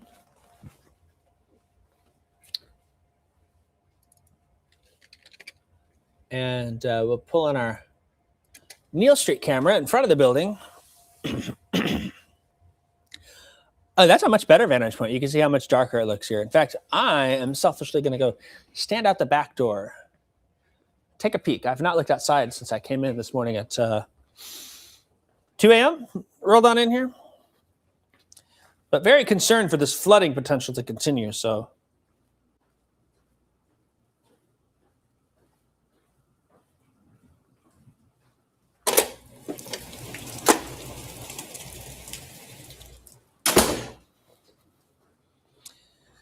It's a gully washer out there now. More of these tropical downpours. Radar is estimating about 1.5 inches an hour rainfall rates from this here. Hopefully we push this through pretty quickly. It seems like it's moving fairly quickly. But you can already see the side of the street there starting to fill back up. It won't take much rain. And I would say for a lot of us, we have had a break where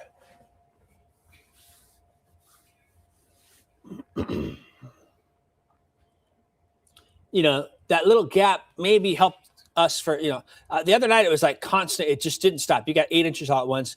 We've had a few little breaks, I think, in here, which maybe has helped out, but going to keep an eye on that. Did just get a special weather statement from the National Weather Service on the storms here coming into Champaign. They say there could be some wind gusts up to 50 miles an hour. We will see if that's the case. They're also saying storms moving east at 60 miles an hour. That's actually really great that storms are moving so fast. The faster they move, the less they stay over any one spot. And when that happens, then, you know, if it sits in one spot for an hour, you just get constant rain. But if it's moving quick and accelerating out of here, one, we're going to get it to the Indiana state line quick. It's not our issue. And two, it's not able to drop those prolific rainfall amounts for a long period of time. So still expecting to get 1 to 2 inches across a good chunk of Champaign County. But maybe that will help us out a little bit here. But boy, things are just waterlogged out there already this morning as we bring you some extended digital coverage on here and watch. That rain's coming down pretty good here in Champaign. Let me go back to, that's the Neal Street camera.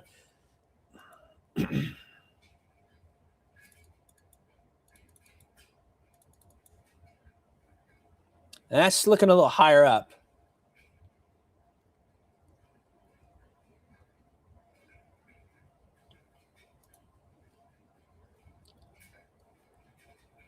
So far, not seeing evidence of strong winds. I'm not certain it's making it down to the surface. We do have a special weather statement that came out for wind gusts potentially up to 60 miles per hour with this storm complex coming through.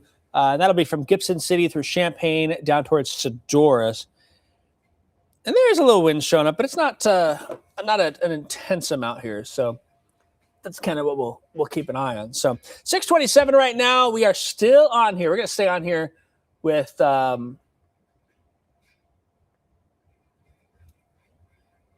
we're sticking around here for a little bit more. I'm hoping if this line gets to Danville by 7, it's moving at 60 mile an hour. Once we get the leading edge out, then perhaps we'll be able to kind of slow down coverage. I'll be able to get ready for the morning show at 8 a.m. And we will continue to have some issues with flooding that are a little persistent, but we're over the thick of it, I think. We've got this last round working its way on through. And so that's something that we're kind of keeping an eye on here. Wow, some of these reports about Fisher area flooding coming in are pretty substantial here.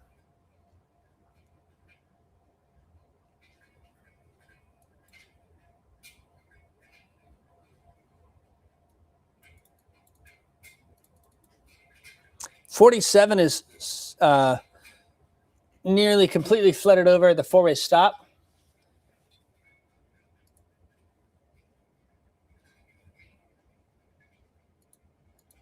And then I do want to just, while we're talking, if anyone's in Jacksonville,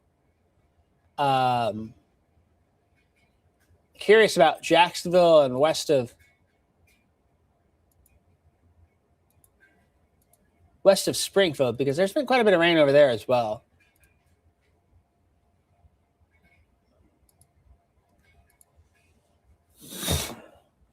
So if anyone's watching over there, they've had estimated 3 to 4 inches of rain. The rain has let up a bit in Jacksonville, but we got this line cluster coming on through here.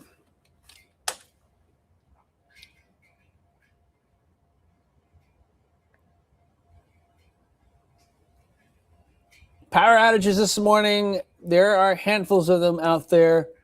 The largest number continues to be McLean County, and that's because of storms on Thursday. That's not because of this morning. At one point, they had 30,000 customers out. They're still at 5,700.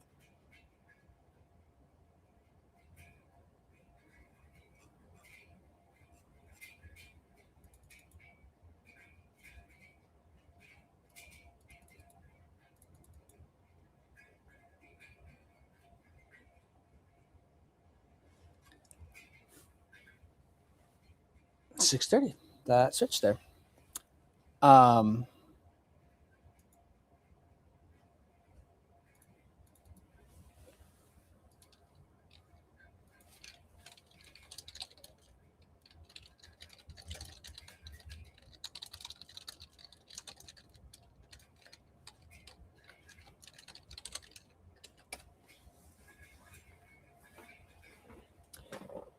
Yeah, a number of events out there today. Up in Cessna Park, you got Old Settlers.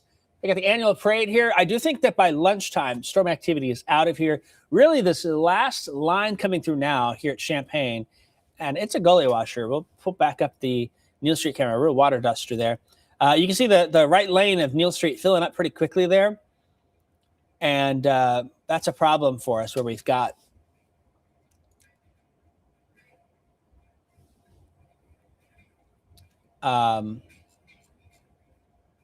got that rain moving on in. So, this round is coming here.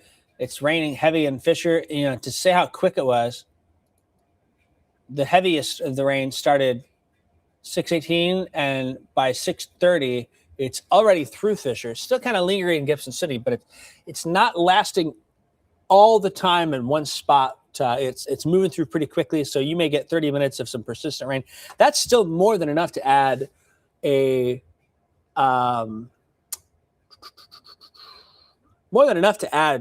inch of rain. That very much is on the table here, and we may still get some pockets where we add another, perhaps up to 2 inches here. Let me throw on the rainfall estimate. We'll see if the Fisher area has added any pink spots. That's when you get, so that 6-inch number is filled in a little bit, and it looks like that is a purple color there. I'm not sure if that's that or a single speck of the next highest color moving on in there, but certainly getting quite a bit of rain there.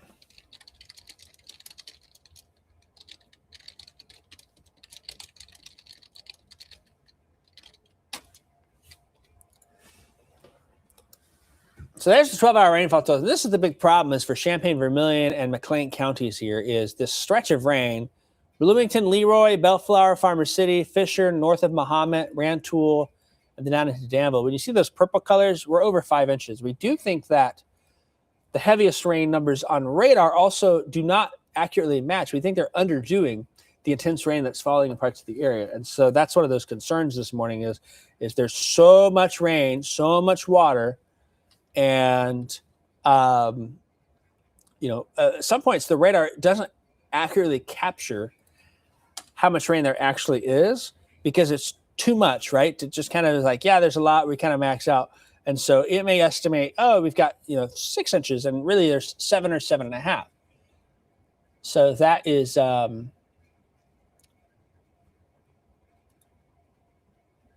what we've had. Got a report from Bloomington. The Sugar Creek runs by Carl Hospital in Bloomington, and it's overflowed its bank and has blocked the road there. So let me show you the planner. I haven't talked much about how the rest of the day goes, but I'll show you the currents here. You can see how by lunchtime things are drying out, and I think the afternoon and evening does have a chance to trend hot. Did anyone else feel the heat and humidity yesterday? Like the sun came out and it was like bam, it was like Satan's armpit. I mean, just gross out there with how fast it heated up and got steamy. I mean, I was a little surprised by that, but by midday, it looks a lot drier around here. So we've probably got another 3 or 4 hours, maybe an hour or two of more moderate to heavy rain, and then another hour or two on top of that, some light, steady rain, and it slowly tapers off. And I think by 11, 12 this morning into the afternoon, things look a lot better there. So quite the pocket of storm activity coming across the Champaign area.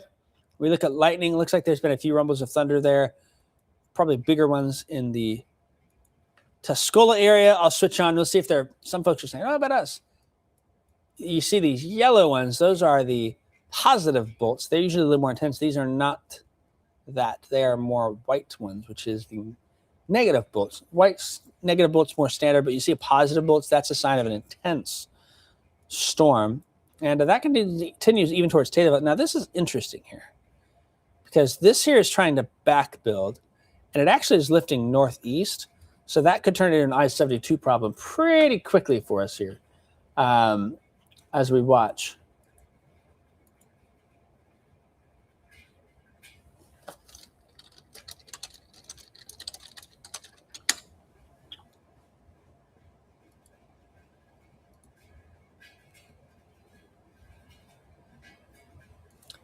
It's a gully washer out there. It really is. Michelle asking, would a drive from Champaign to Monticello at 7:30 be a bad idea? I don't think so because, the interstates usually are able to avoid issues. They build those typically a little higher. They're usually more resilient to flooding. You may have some issues, though, on some of the surface streets and things of that. So be aware of that. You'll have a much more difficult time in town, Champaign, than you will on the interstate, I think. Monticello, Seymour, and into 72 into town, fine. But, it's now raining south of Monticello, so you've gotten something. But I think you'll be all right there if you give it an hour. Maybe you leave it 8 instead. Just kind of take your time over. Stop and get a coffee on the way into town. I know there's a couple of good coffee shops over in Monticello. And I feel like one of them I think it's the Evelo Coffee Company. I've heard it's pretty good. Blend and Brew I've also heard is good. I wanted to get over there and try both of those soon. There's a number of places over Monticello. I do not get over there enough. But anyways, stop by there. Get a coffee. They open at 7 a.m. Tell them I sent you. Just say that to them, right? And take your time getting over here. So that's what we got.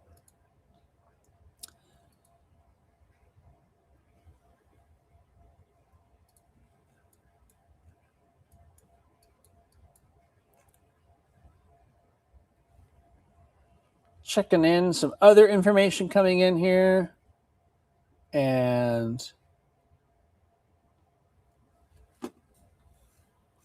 It's wet out there, that's for sure.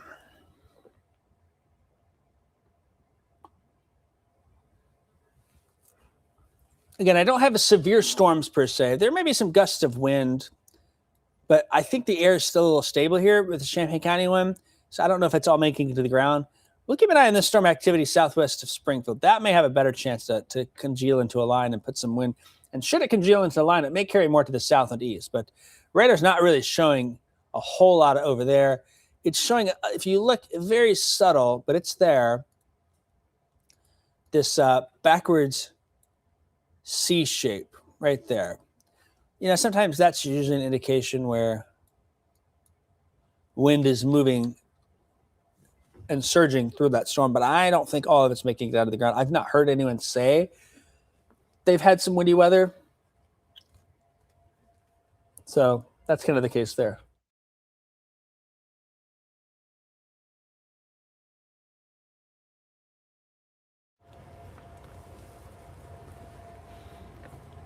So some torrential downpours and thunder and lightning coming through.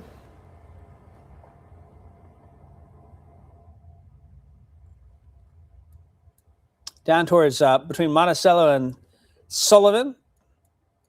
Then some scattered storm activity continues to kind of back build there. But hopefully this is the last surge north of 72, and it's just some light to moderate stratiform rain on the back side there.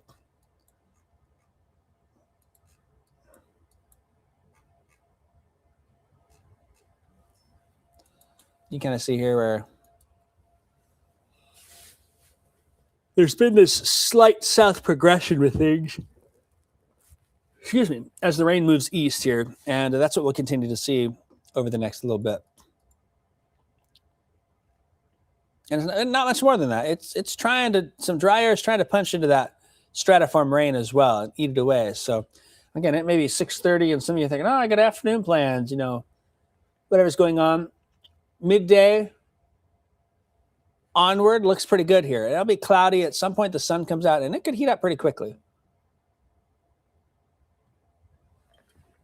But rain and storm activity largely expected to be during the morning hours. So still 8 a.m. we'll have some thunderstorms, starting to dry things out by 10 a.m. and into the afternoon. It says cloudy. I think we'll have a little more sunshine than that. I think we'll also have a little more sunshine probably south.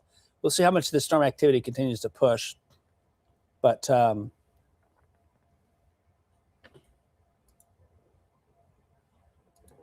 have some issues there.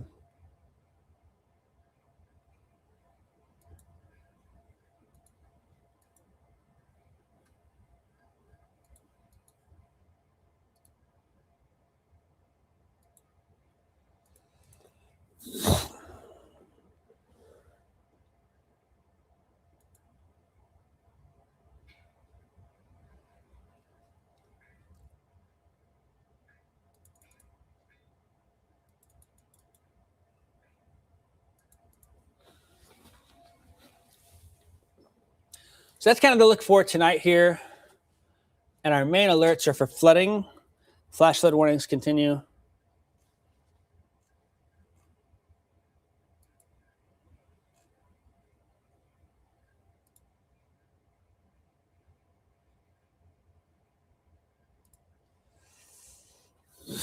So the flash flood warning continues McLean, Ford, Champaign, Vermilion counties. And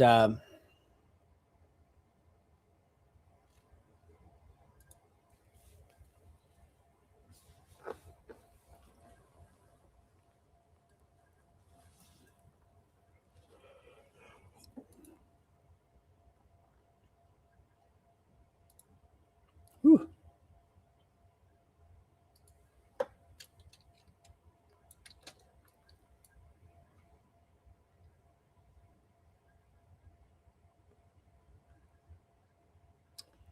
Tony asking about storms. No, I don't think there's storms this evening. If they happen again, it's going to be probably after midnight. There could be a few pop-ups. I just don't think that's going to be an issue, though, here tonight. It's not going to ruin plans, per se.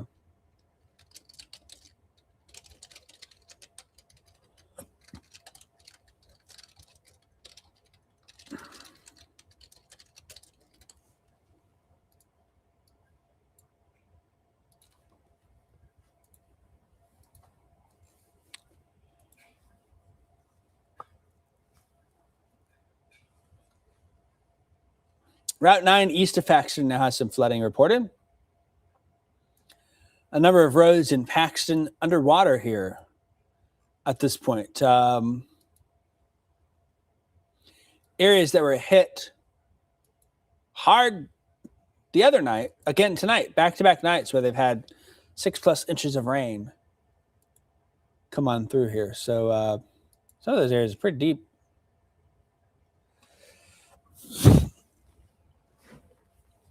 Deep amounts there. So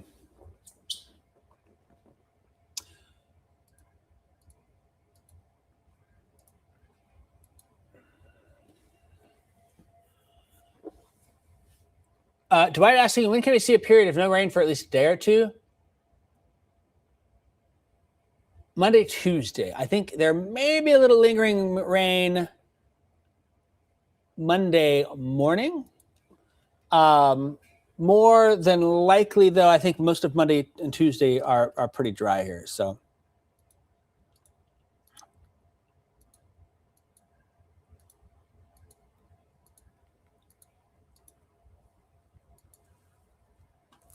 excuse me, I feel like I'm yawning constantly. I wonder why. All right, thanks for those photos, Boomer. I appreciate that. Passing that along here. The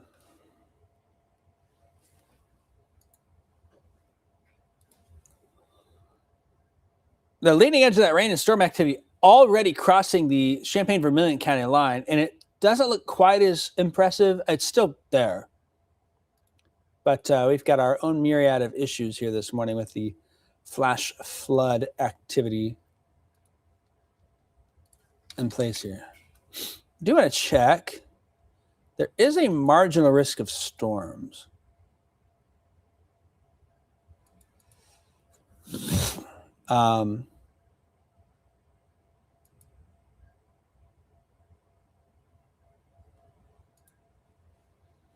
But I don't think that's a huge. What is that?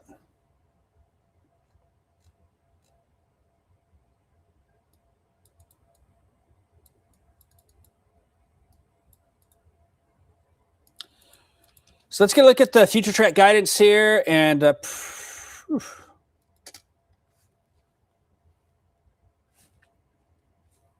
need to, it gives us an idea. It's doing okay, but notice how we get past 10 a.m. and it wants to 1, exit it all and 2, kind of weaken it.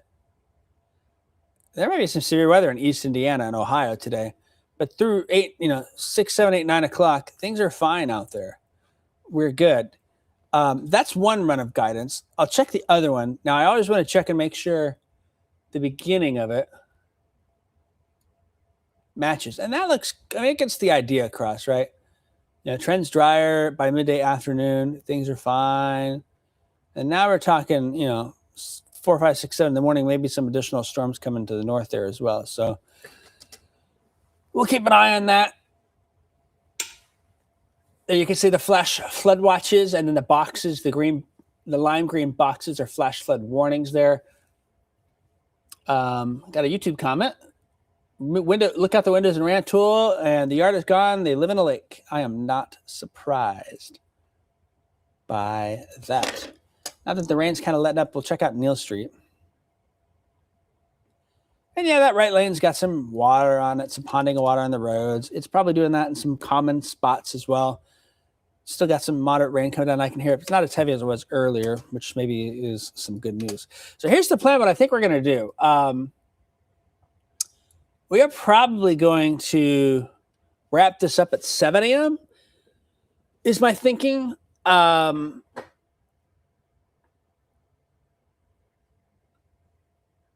kind of, let things play out behind the scenes, but not a lot's going to change at this point, where there's been a lot of rain. We're already seeing those numbers get added.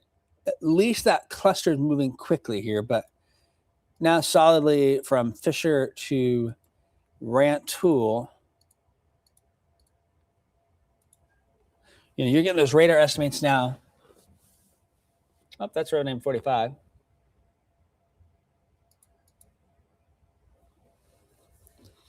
Seeing those totals now getting up and over 7 inches in some areas. So Just that heavy pocket, Rantoul, Thomasboro, over towards Fisher and Dewey. And then still, finally, seeing those rain totals pick up. Sadorus, Idesdale getting an inch. Willard Airport probably picked up another half inch pretty quickly there. Let's see if we get the... Yeah, Willard Airport added up to 0.03 of an inch at Willard.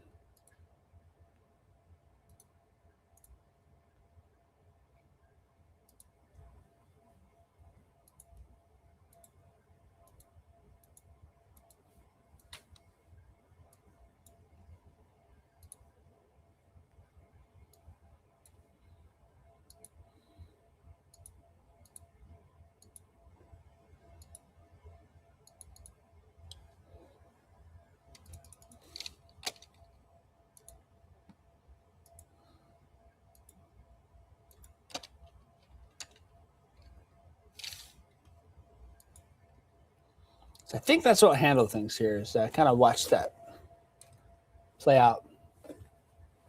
Interstates look fine. No issues with that. I think in Champaign-Poplar, there probably is some rain and wet roads and some standing water, particularly on the north side of town. The worst of it's going to be up towards Rantoul, Thomasboro, US 136. We also have a lot of standing water on Route 9 and in the Gibson City area.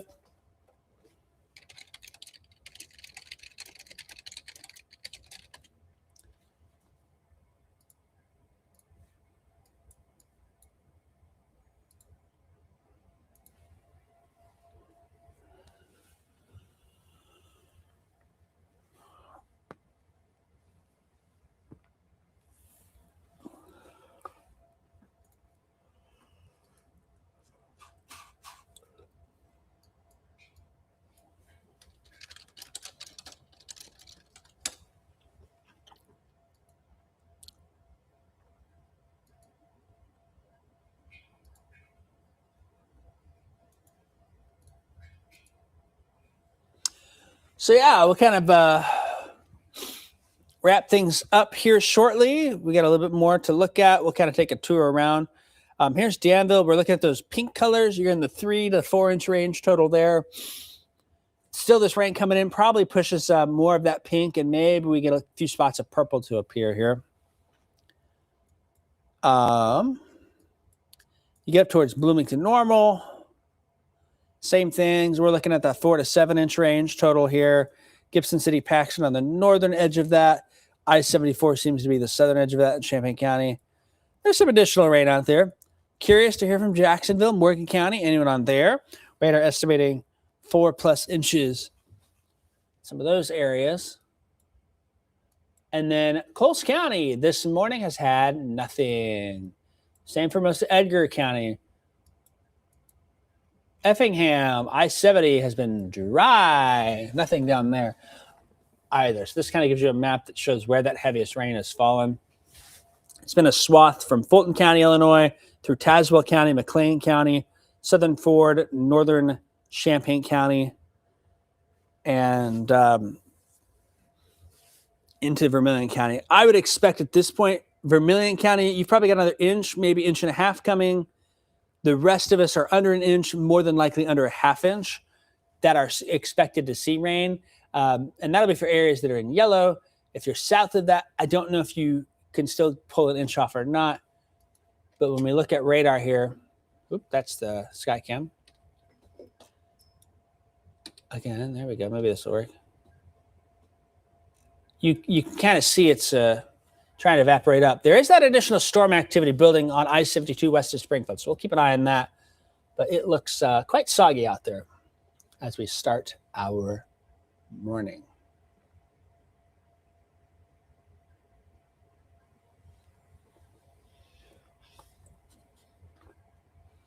At least storms are moving quick. In fact, if I go back to the last 6 hours, let me do 12 hours just so we can visualize it a little more. You know, the storms developed here, and as they did, they basically moved in a straight line east. Finally, by 3 a.m., began to sink a little more south, and now the clusters are fairly vertically oriented, sweeping left to right, west to east. That's helping to move things along. So we're seeing that. We will see how far south the rain gets. It very well could get at least some rain down to I-70, but so far things have been pretty dry out there. A lot of flooded basements, a lot of flooded roadways, a lot of issues out there, a lot of problem spots with this system. So that's kind of the latest on that. If you have any photos of flooding that you want to share, please send them to my inbox. I would appreciate that. And we will kind of keep you updated on what's going on, kind of looking at things here. But seeing this rain continue to push on through.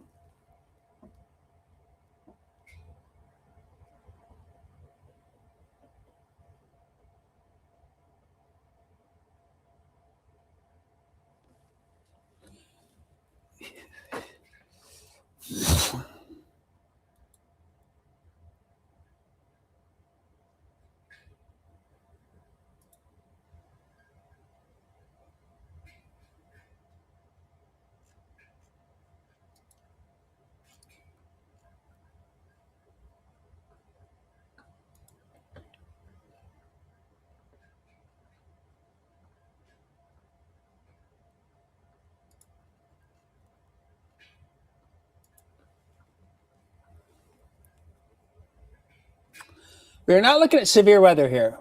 This is a flood threat only. And with storms beginning to have a little bit more motion and trying to weaken a bit, I don't think we add a lot more than what's already been done. Look for an inch or so on top of it coming into Vermilion County. Mainly a half inch or less north of I-72. We'll watch some of those pockets if they train over the same spots here. We could still get some inch reports east of I-57 pretty much here.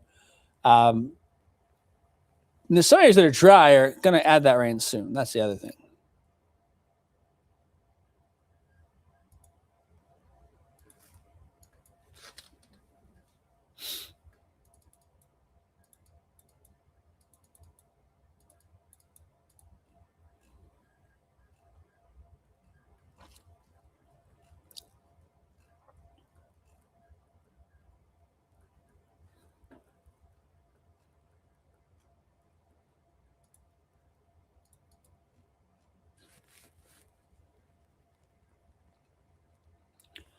Yeah, I'll be doing some monthly rain totals. That probably will happen tomorrow. The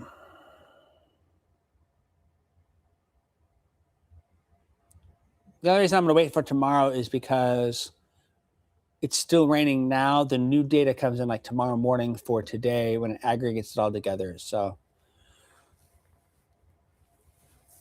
and the Kokoraz folks are sending in their reports here this morning. It's kind of